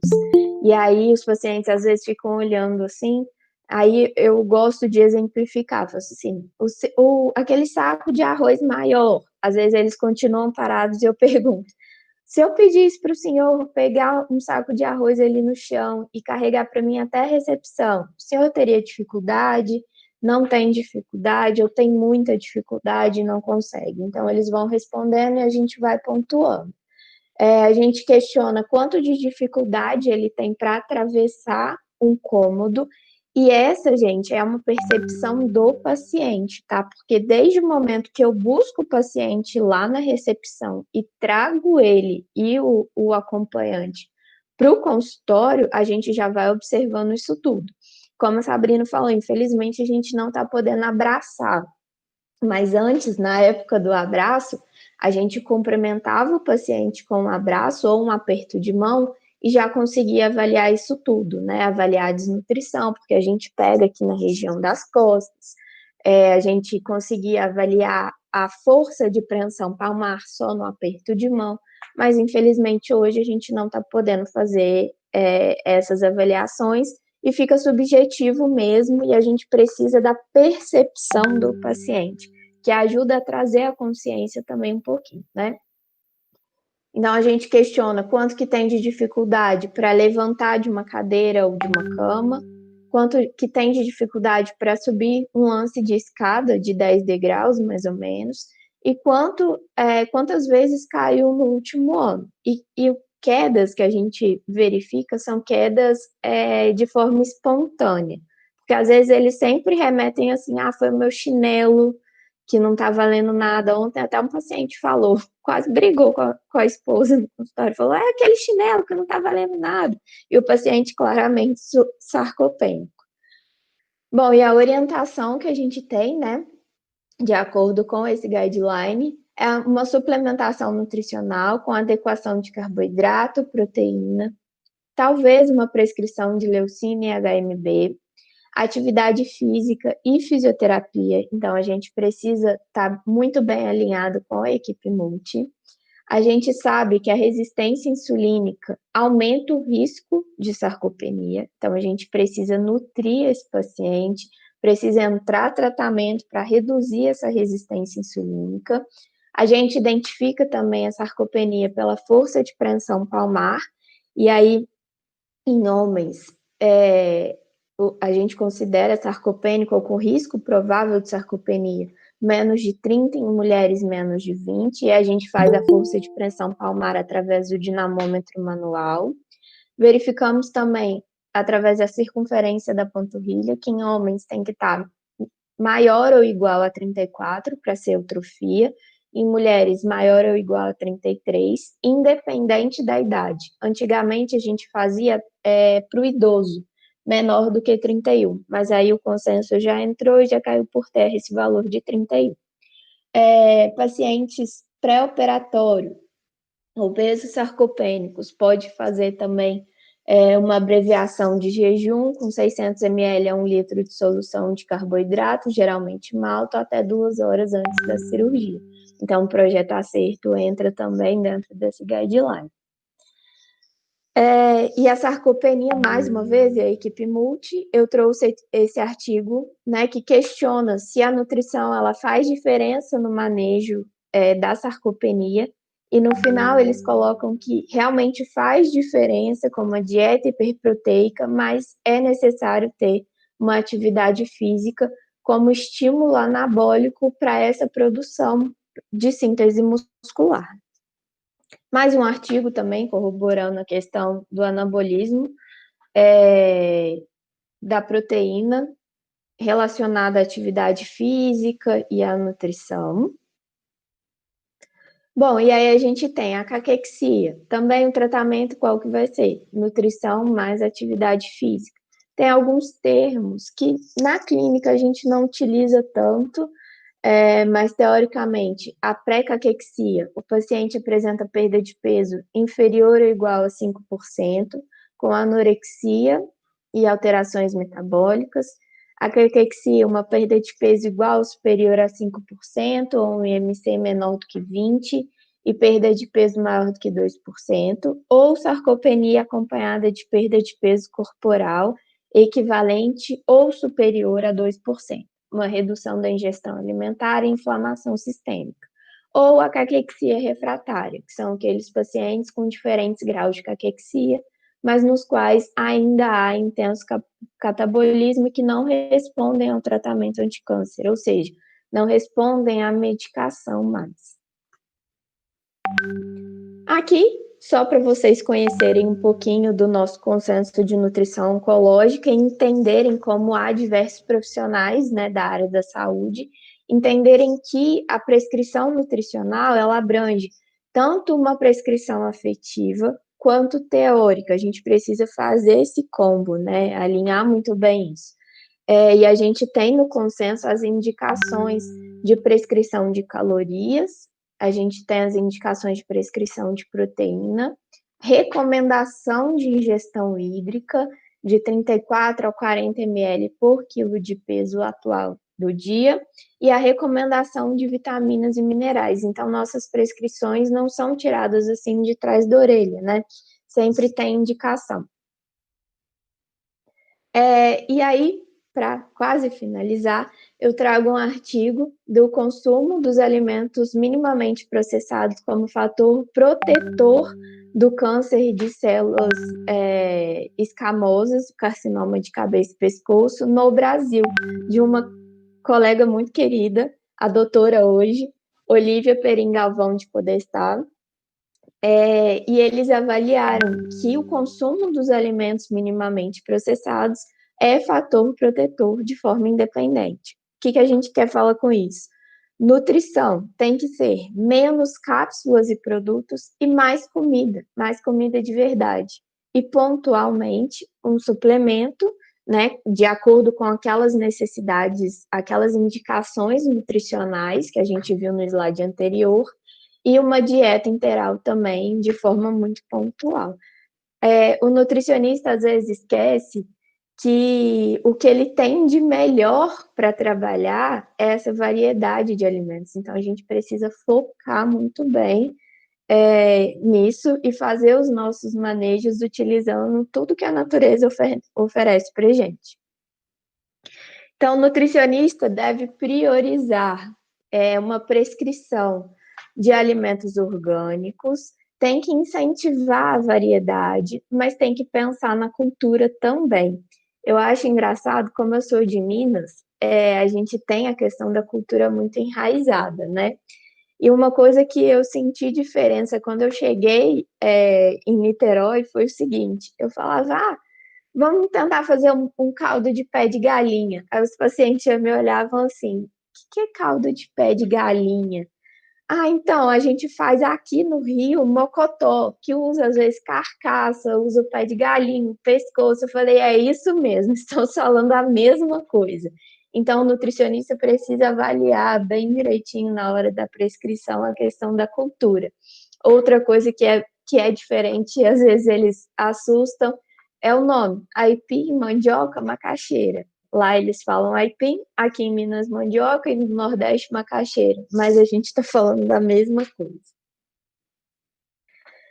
Bom, e aí só pincelar um pouquinho na alimentação em fim de vida, o que o nutricionista precisa avaliar junto com a equipe multi. qual é a condição clínica desse paciente, qual é a capacidade funcional, quais são os sintomas, a expectativa de vida para o cálculo nutricional é muito importante, porque a gente fala em expectativa de 90 dias, maior ou igual a 90 dias, ou mais que 90 dias, e isso só o médico, de acordo com as avaliações dele, né, vai conseguir dar uma expectativa para a gente. Não é que ele é Deus e que ele vai determinar o dia da morte do paciente, né, ou o fim da vida do paciente, mas é de acordo com a progressão da doença, o momento que aquele paciente está. A gente vai avaliar o estado nutricional, como é que está a ingestão alimentar, o estado psicológico, né, vendo da psicologia da equipe multi, e a funcionalidade do trato gastrointestinal. Então, a gente vai pensar, como nutricionista, o que eu preciso, o que é indicado para esse paciente nesse momento e o que esse paciente está querendo nesse momento. Paciente e família. É uma recuperação do estado nutricional? A gente precisa pontuar isso muito claro para a família na alimentação em fim de vida. Às vezes a gente recebe a família, como a Sabrina comentou anteriormente, da seguinte forma: minha mãe precisa comer, ela não está comendo, ela não está querendo comer. A comida é associada à saúde. A gente não tem que tentar desvincular isso, né? Principalmente nesse momento de fim de vida. Então, às vezes a família chega, minha mãe não está comendo, então ela está piorando. E não necessariamente tem essa relação, ou a gente precisa explicar para o familiar que isso é fisiológico, é da doença, não é a mãe ou o pai que não quer se alimentar, né, para não causar conflitos familiares. Então, pensamos na recuperação do estado nutricional desse paciente. Será que é o momento de falar sobre isso? Qual é o benefício da terapia nutricional nesse momento? Terapia nutricional que a gente fala, prescrição de plano alimentar, prescrição de suplementação, de dieta integral, uma indicação de parenteral, qual seria o benefício? Para discutir junto com a equipe multi. A gente vai fazer uma alimentação em fim de vida para redução de desconforto, auxílio de sintomas, enfim, a gente precisa ponderar isso tudo e considerar a bioética, a autonomia, que Sabrina falou o tempo inteiro, a beneficência, a não maleficência e a justiça. Então, a gente precisa considerar isso tudo para poder fazer uma prescrição de forma adequada e uma orientação de forma adequada para esse núcleo, paciente e cuidadores, pode ser família, amigos. Então, é assim que o nutricionista deve se portar no fim de vida, né? Em resumo, então, gente, a gente fala da nutrição, do cuidado nutricional do paciente com câncer. A gente precisa pensar com quem se come. Primeiro, quem é esse paciente, o que ele traz, né, de história, de insegurança, de incerteza, o que ele sabe do tratamento, o que ele traz de sintoma. Quem participa do núcleo de cuidados? Quem é que vai cozinhar para esse paciente? Quem é que vai fazer as refeições, as preparações? Quem é que vai arrumar a mesa? Onde se come? Quais são os locais de refeição desse paciente? Quem realiza as preparações? Existem memórias afetivas relacionadas à comida? Às vezes a gente fala onde se come e tenta trazer a memória afetiva da casa da avó do paciente, que ele vivia momentos importantes, que ele viveu momentos importantes da infância, enfim, a gente tenta resgatar isso tudo. Como se come e o que se come? A gente vai falar de comfort food com esse paciente, mais uma vez de memória afetiva, e também de necessidades nutricionais baseados na teoria, nos guidelines e na suplementação. Isso tudo vai gerar a nossa conduta nutricional. Bom, e é isso. Agradeço o pessoal de saúde hospitalar, Flávia, as meninas pelas palestras anteriores, Thaís pela contribuição anterior, e eu queria dizer que, assim, a nutrição na oncologia é isso, é esse sorriso, é às vezes se vestir de Mulher Maravilha e doar uma coroa para quem está precisando. Às vezes não é só nutrição. Nesse dia que a gente fez uma festa para as crianças em tratamento oncológico aqui em Juiz de Fora, na Fundação Ricardo Moisés Júnior, e aproveitei, né, para levar um joguinho da memória, falar sobre alimentação durante o tratamento, falar um pouquinho sobre suplementos através das brincadeiras, né, e de tudo que a gente tinha ali para oferecer e doar. Então, eu acho que essa foto representa muito a questão da doação do profissional da saúde, que tem que ser além da teoria. E é isso, gente. Meu e-mail para qualquer dúvida extra, né, que vocês tiverem. Meu Instagram também está aqui. E agradeço muito a atenção de vocês. Obrigada. Obrigada, Priscila. Ótima aula. Muito todos os apontamentos que você colocou da importância da nutrição, né, da gente poder enxergar o paciente além da doença, é uma coisa que eu também prego muito, né, porque muitas vezes ele acha que ele é um câncer e não é, né, ele é um indivíduo que ele é muito além do tumor, ele é muito além do tratamento, é uma fase que tem grandes chances de passar, e temos que levar, né, a qualidade de vida, né? A gente tem que precaver não só a gente priorizar o tratamento curativo, mas a qualidade de vida durante esse tratamento, né? E a nutrição tem muito impacto nisso, né? Bom, Perfeito. gente, então, eu vou fazer as perguntinhas para vocês, tá? A gente está esperando a nossa terceira palestrante, ela está terminando de dar uma aula para entrar, então eu vou já fazer algumas perguntas, tá? O Ítalo, ele colocou para Sabrina, que é muito interessante falar sobre isso, porque muitas vezes as pessoas não estarão prontas para iniciar o tratamento imediatamente. E algumas pessoas não querem entender e respeitar a decisão do paciente em postergar o tratamento. Então, Sabrina, como que a gente pode fazer com que as pessoas ao redor do paciente, elas consigam aceitar a decisão do paciente e não iniciar um tratamento naquele momento, nas decisões, ou se ele não vai querer fazer tratamento, se ele é paliativo, ele não compensa? Como assim a gente pode...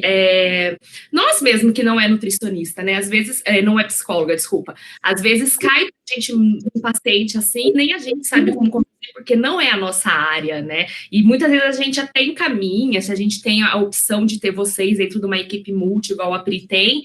Então, assim, o que você acha que a gente pode ter pra gente, mesmo como profissionais no geral, não só para os psicólogos que estão aqui assistindo a gente? Perfeito, excelente. Isso, na verdade, é, de fato, para a equipe mesmo, né? Não é só com o psicólogo, não. Até porque, às vezes, um paciente, às vezes, nessa situação, nem vai querer passar pelo psicólogo. Uhum. E aí é o médico, o oncologista, principalmente a enfermagem, a nutrição, que vai estar mais à frente, tendo que lidar com isso. E aí, novamente, a gente fica na mesma história. É o desejo do paciente. Ele pode fazer essa escolha. E a gente vai precisar lidar com a nossa impotência enquanto profissional. E a própria família também fica impotente. O que é impotência? É não ter a potência, é não ter o poder de decidir. Porque aquela pessoa está lúcida, está orientada, então ela pode decidir pela própria vida. Mas Sabrina, ele está se arriscando, sim, ele está se arriscando.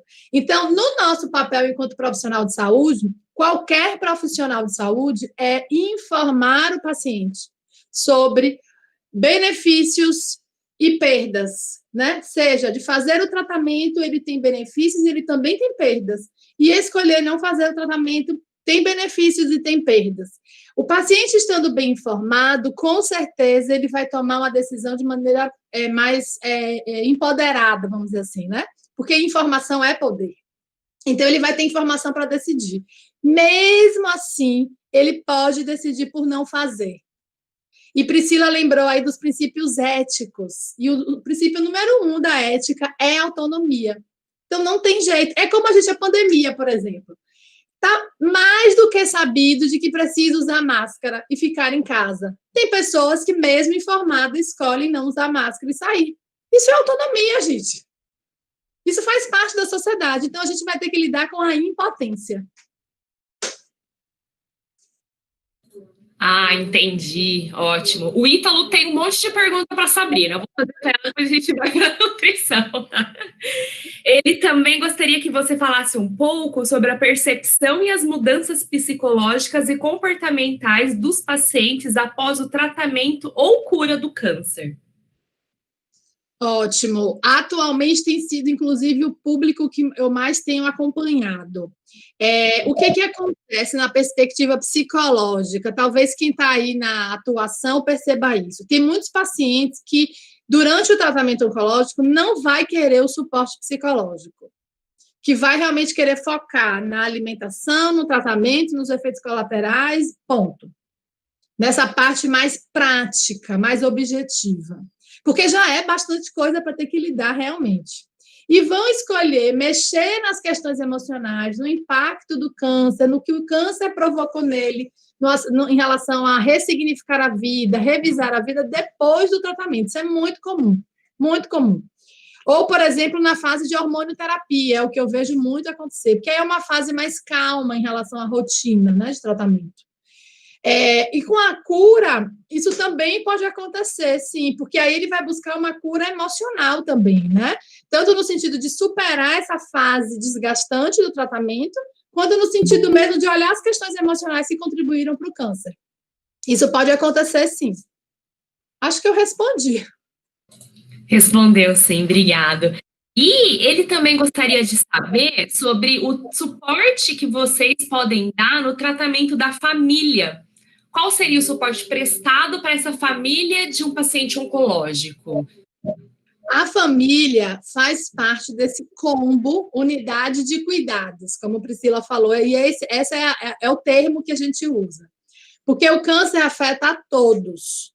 Então, se afeta todos, todos podem ser cuidados. Isso é muito importante mesmo. E isso quer dizer de uma visão integrativa, sabe? De você olhar o todo e não só olhar uma parte. E a gente pode, então, como psicólogo, atender a família. Já tive vários casos em que o paciente não quis atendimento ou não precisava de atendimento, e, na verdade, quem atendia eu atendia a família. Já aconteceu várias vezes. Então, a gente dá, sim, atendimento também. Ah, obrigada. E ele gostaria também que você indicasse livros e artigos sobre essa área, porque ele gosta muito. Você tem alguma coisa para indicar para ele agora? Tenho sim. Eu vou só comentar uma coisa, porque eu tinha lido aqui as perguntas no chat. É importante a gente deixar bem claro: psico-oncologia é para todos os profissionais de saúde. Psicologia oncológica é que diz respeito mais à atuação do psicólogo bem detalhadamente, certo? Em psico-onco, tem 3 livros top, assim, bíblias da psico-onco, que servem para todos nós aqui. O primeiro de todos, escrito por Maria Margarida de Carvalho, que foi a primeira que trouxe a psico-onco para o Brasil, que é Introdução à Psico-Oncologia. É um livro antigo, mas é o primeiro de todos, então merece ser citado. Tem um outro que é uma bíblia mesmo, assim, um grande manual que se chama Temas em Psico-Oncologia. E esse é exatamente a expressão do que é psico-onco. Todos os profissionais de saúde da oncologia falando sobre os aspectos psicológicos do paciente oncológico. E um outro mais atual Peraí, que eu vi aqui, que eu falei, não posso esquecer o nome dos livros, porque é tanto livro que às vezes a gente se passa no nome certinho. Psico-oncologia, caminhos de cuidado. Eu ia falar de um jeito errado, tá vendo? Psico-oncologia, caminhos de cuidado. Todos esses livros são indicados para todos nós. E claro que tem muita coisa da psicologia dentro desse material, né? E, Ítalo, você pode me procurar depois também, eu envio outros materiais, a gente fala de outros assuntos também, de outros artigos específicos. A última pergunta agora para a Sabrina, é da Aline. Ela falou que ela foi voluntária em uma casa de apoio a pessoas com câncer durante 5 anos.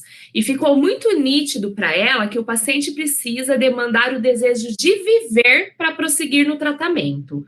Ela gostaria que você falasse um pouco sobre isso, da importância de demandar desejo de existir. Bom, vamos lá. Se a gente fala de demanda, que o paciente precisa ter a demanda de desejo de viver, a gente está querendo dizer que o paciente tem que querer viver. Quando a gente pensa que o paciente tem que querer viver, a gente desconsidera a autonomia do paciente, inclusive de não querer viver. Então, o primeiro ponto é, ele tem autonomia para querer viver ou não querer viver. Ontem, olha que interessante, ontem eu fiz uma live no meu Instagram exatamente sobre isso. Quando o paciente diz assim, não quero morrer, é diferente de dizer eu quero viver. Repare, nós todos somos influenciados por pulsões psíquicas inconscientes. E em alguns momentos da vida, ou ao longo da vida toda, algumas pessoas vão ter uma pulsão na direção da morte. E no câncer, isso é super evidente. Algumas pessoas desenvolvem câncer por conta de uma conexão inconsciente com a morte, sim. Devido a eventos da história, devido a ancestrais, a questões familiares, por vários motivos. No nosso papel enquanto profissional de saúde, a gente não pode questionar isso e obrigar o paciente a desejar viver. De jeito nenhum. Muitos pacientes, eu já vi isso várias vezes, estão francamente desistindo de viver e, ao mesmo tempo, o câncer está crescendo, progredindo, metástase, efeitos colaterais muito intensos. A equipe está super disponível para fazer um monte de coisa, mas o paciente não faz, porque ele está desistindo de viver. Isso não é covardia, isso não está errado, isso é um caminho que ele está escolhendo viver e a gente tem que respeitar. Agora, nós podemos sim falar sobre isso com o paciente, se o paciente quiser falar sobre isso. E a gente pode acolher, escutar e respeitar o movimento dele. Mas o que a gente pode fazer, no máximo, é dar informação, tá? Agora, uma coisa importante, sim, a pessoa que quer viver, mesmo que escolhe viver conscientemente, tem um resultado muito melhor no câncer, com certeza. Porque essa pessoa vai se cuidar mais, vai aderir mais ao tratamento, vai estar mais proativa durante todo o tratamento, com certeza. Ai, tá ótimo. Então, sempre respeitar a vontade e a autonomia do paciente, independente do que a gente quer melhor para ele, né? É claro que a gente quer que o paciente viva, claro, sim, mas a gente é impotente, né, em relação ao outro, né? A vida do outro, né? Verdade. Bom, agora eu vou passar perguntas para a Priscila, para a nutricionista. Primeiro, eu queria falar que eu adorei sua aula, é muito bom. Ai, obrigada. De outra nutricionista, né, de outro ambiente, de outra equipe, e eu aprendo sempre. E antes de ir para as perguntas do pessoal, eu queria falar da minha. É sempre importante a gente lembrar que a desnutrição mata, né?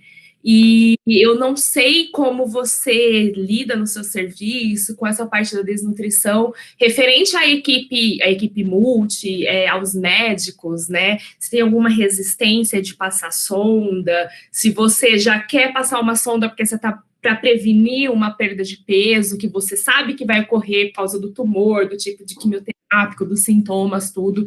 Eu pergunto porque eu tive um paciente, né, que já era paliativo, ele estava bem desnutrido, mas a família me falou uma frase que me deixou, que ficou comigo, essa frase. Eles falaram assim, a gente não vê o câncer, a gente não está enxergando o câncer, porque o câncer está interno nele, mas a gente está vendo ele definhar, a gente está vendo a nutrição, e isso impacta demais a gente. Ele não come nada, ele não tá mais aceitando suplemento. Então é difícil pra gente acreditar que ele tá com câncer. Pra gente ele tá morrendo por não comer, de fome. E aí me impactou muito isso daí, porque a gente sabe que a desnutrição mata também, né? E tem o maior prognóstico da doença, tudo. Mas eu queria saber a sua opinião frente ao seu serviço, como você lida com isso. Obrigada, Thaís. O que acontece? Eu trabalhei em 2 serviços, né? Aqui em Juiz de Fora, numa clínica particular também, mas era uma clínica de um porte menor e que eu tinha um acesso muito fácil aos oncologistas. A gente trocava muito. A equipe multi era muito mais acessível. E aí eu fui para Niterói, que é uma clínica muito maior, é a referência de Niterói agora.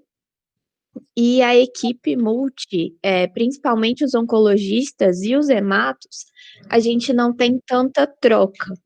Então, assim, acaba que eu não tenho dificuldade em fazer essa solicitação para o médico, porque ele já sabe que quando eu solicito, é porque realmente existem critérios para aquela solicitação.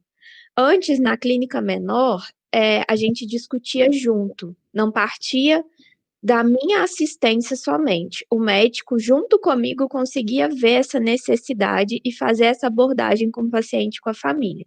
Hoje em dia, não, parte mais de mim mesmo. Então, assim, eu não tenho tanta resistência à hematologia, Thaís, eu não sei o que é a razão, assim, mas é a especialidade que eu tenho mais resistência com relação à sonda e mais efeito adverso, enfim. Então, é uma coisa que a gente tem que ainda construir esse caminho um pouco melhor.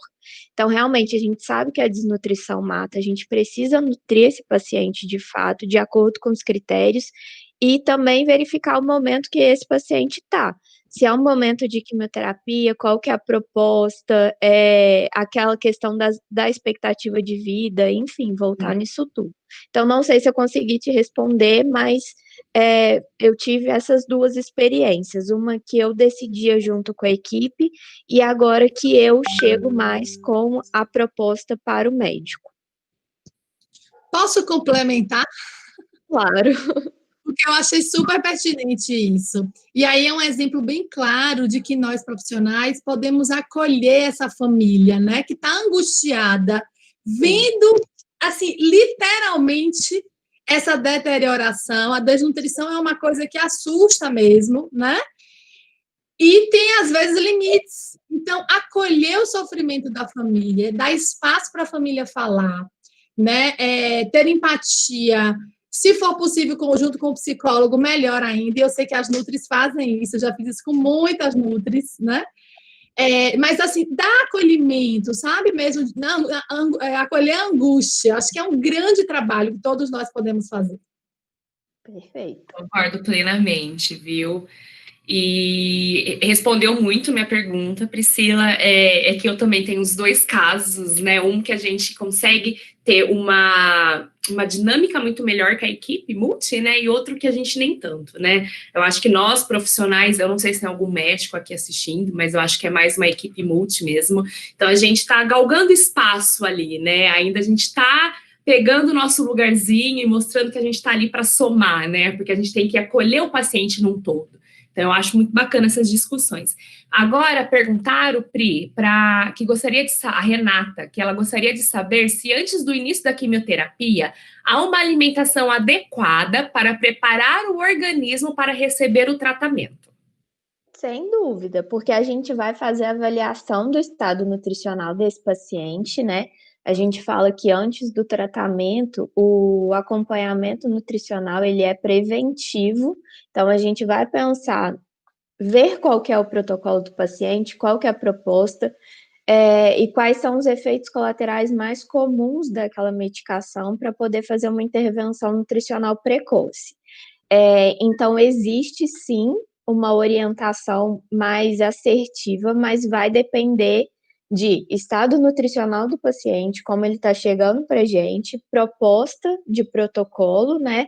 E quais são os principais sinais e sintomas. Então, não existe algo fechado. Por exemplo, tem que dar tanto de proteína, tanto de carboidrato para todo mundo. A gente vai avaliar cada indivíduo que chega para a gente. Mas, sem dúvida, a intervenção precoce seria o mundo ideal. Ai, tá ligado o microfone, achei que eu tinha desligado. Ótimo. E, Priscila, a Renata gostaria que você indicasse livros sobre assistência nutricional na oncologia. Perfeito. A gente tem o consenso de nutrição oncológica e o consenso da ABRASP, do paciente oncológico também, que eu acho que são duas literaturas de fácil acesso, vocês conseguem acessar pela internet, é aberto.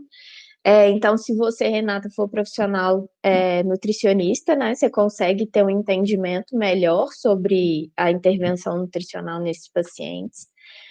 Mas se você quiser saber um pouquinho mais sobre nutrição, eu gosto de indicar os livros do Albert Einstein, que são feitos por uma equipe multi, Eu coloquei no meu Instagram, inclusive, sábado passado, fiz um videozinho dos livros que eu mais gosto, assim, que eu acho que são fáceis de entender. E o livro da Alice Pinho também é um livro fininho, mas que ela consegue trazer um pouquinho da assistência nutricional de forma bem clara e bem objetiva. Então, são esses. Depois, se você quiser, pode me chamar também no privado, que eu mando foto dos livros, enfim. Ai, tá ótimo. Acho que você pode postar no seu Instagram os livros e salvar no destaque. Pois é, vou deixar lá, que eu sempre recebo essa pergunta. Vou deixar E aí salvo. a gente vai Obrigada. lá e já pega os livros. Perfeito. Alguma pergunta, gente? A Viviane está pedindo para disponibilizar o Instagram. Vocês querem falar o Instagram de vocês? Eu acho que na página da saúde hospitalar, lá, a Priscila comentou nos comentários, gente. O Instagram da Priscila é @onconutri.priscila com 2 L's, Gorete com 2 T. A Sabrina também vai colocar aqui no chat o Instagram dela, tá? Aí vocês sigam elas também, que são excelentes profissionais. Tem mais alguma pergunta, gente? Mais alguma dúvida? Para a gente continuar? Não tem mais nada? Deixa eu dar uma olhada aqui. Flávia, tem alguma dúvida do pessoal do YouTube? Alguma pergunta?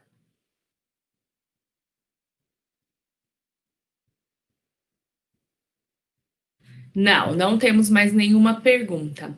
Gente, eu queria apresentar para vocês um slide rapidinho sobre os próximos cursos que a gente vai ter na saúde hospitalar, os próximos webinar, e eu vou compartilhar com vocês aqui a tela agora, tá bom? Depois eu volto a falar com vocês. Acho que vocês não vão me ver, né? Tela inteira.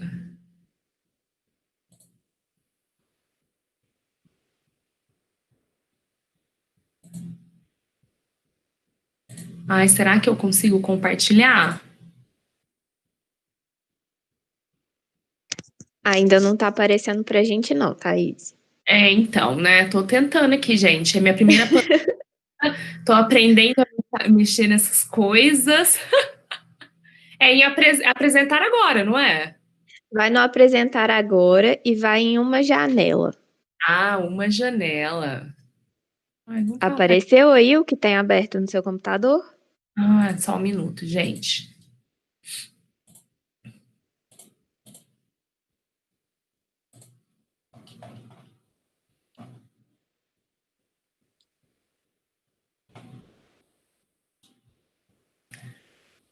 Calma aí.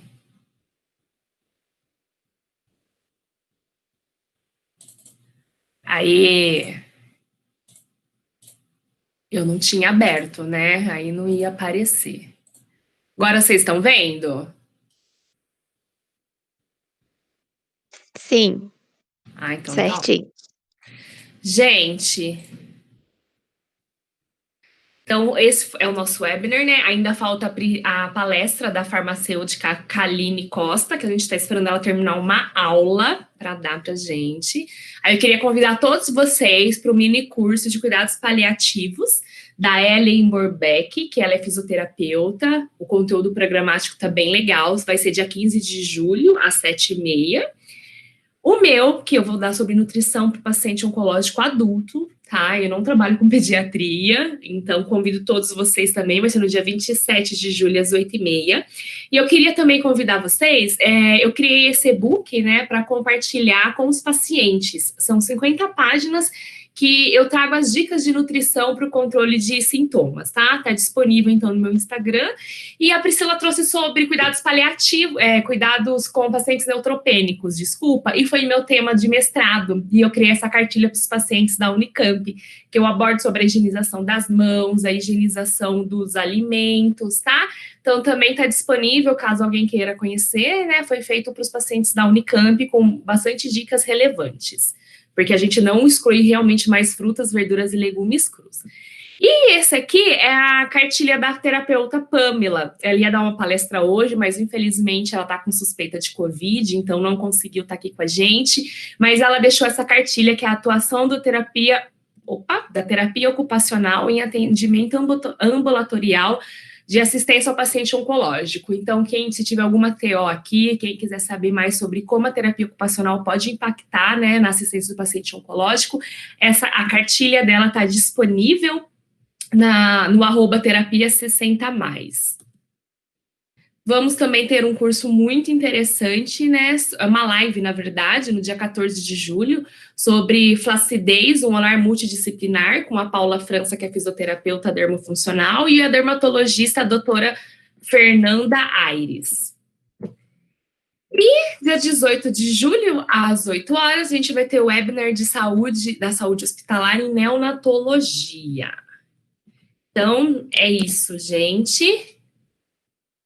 Eu vou pedir para todo mundo ligar a câmera para a gente fazer uma fotinha. Aí, posso fazer uma propaganda também?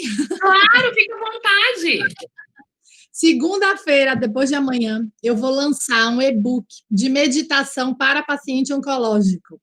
Nossa. Tem todo um passo a passo. Primeiro tem explicação sobre estresse, sobre por que meditação, os benefícios da meditação. E tem o passo a passo de como meditar, o que precisa ser feito, como é todo o processo, e tem uma meditação guiada. Além de encontros quinzenais ao vivo comigo para meditarmos todos juntos. A partir de segunda-feira eu vou lançar lá no Instagram. Nossa, Sabina, pede também para deixar no Saúde Hospitalar para a gente... Porque isso é muito legal, tá? Gente, a Laiane está perguntando se a Pérola não vai apresentar hoje. Não, a Pérola, ela não vai apresentar porque ela apresentou na aula passada, antes de cair a nossa conexão, e também ela está com Covid. Ela postou ontem nos stories dela que ela está com Covid, então a Pamela, e ela já foi confirmado pelo PCR, então ela não tem condições de apresentar de novo a aula. A Pamela está com suspeita de Covid, que é a terapeuta ocupacional, então é um momento muito difícil, né? Então a gente que trabalha com paciente, a gente está muito suscetível, né, a contrair, né, essa nova pandemia. Eu queria avisar vocês que a última palestra nossa, que será muito importante, que é um tema também muito relevante, que será com a... Deixa eu abrir aqui, gente. Será com a farmacêutica. Vai ser com a Kaline Costa, que ela vai falar sobre plantas medicinais, punks e fitoterápicos na oncologia, uma forma adjuvante no tratamento. Vai começar só às 11 horas, tá? Ela tá terminando uma aula e ela só vai conseguir entrar às 11. Então, eu vou pedir para a gente fazer uma pausa, tá? E aí a gente voltar às 11, tá? Quem quiser poder voltar às 11. Mas antes de a gente sair, eu queria pedir para vocês ligarem todas as câmeras, abrir a webcam, para a gente fazer uma foto com todos os participantes. E, gente, eu acho que vai ter certificado sim, estão perguntando. A Ellen também não vai conseguir apresentar hoje, porque ela teve um problema familiar, tá? Então, infelizmente, ela não vai conseguir vir hoje. Mas a gente pode trazer esses profissionais uma outra hora, um outro dia, para apresentar, já que a procura foi muito grande, que eles são excelentes profissionais, tá? Então é isso. A Flávia agora vai fazer a fotinho de todo mundo, e aí às 11 horas a gente espera vocês aqui para continuar a última aula, que é sobre punks e fitoterapia, que é muito interessante também. Flávia, você vai bater a foto?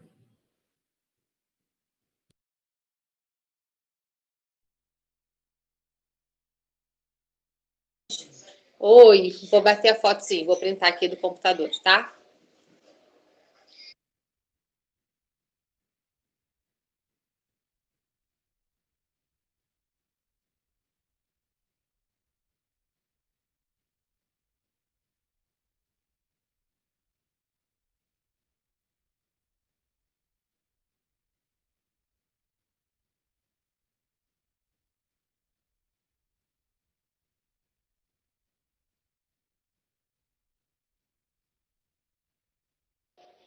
Foi, pessoal, tiramos a foto.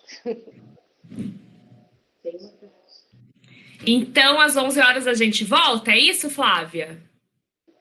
Isso. Podemos voltar às 11, que a Kaline já vai ter terminado a aula. Então, eu espero ver todo mundo aqui de volta às 11, então. Obrigada, gente, pela presença. Um beijo. Obrigada também.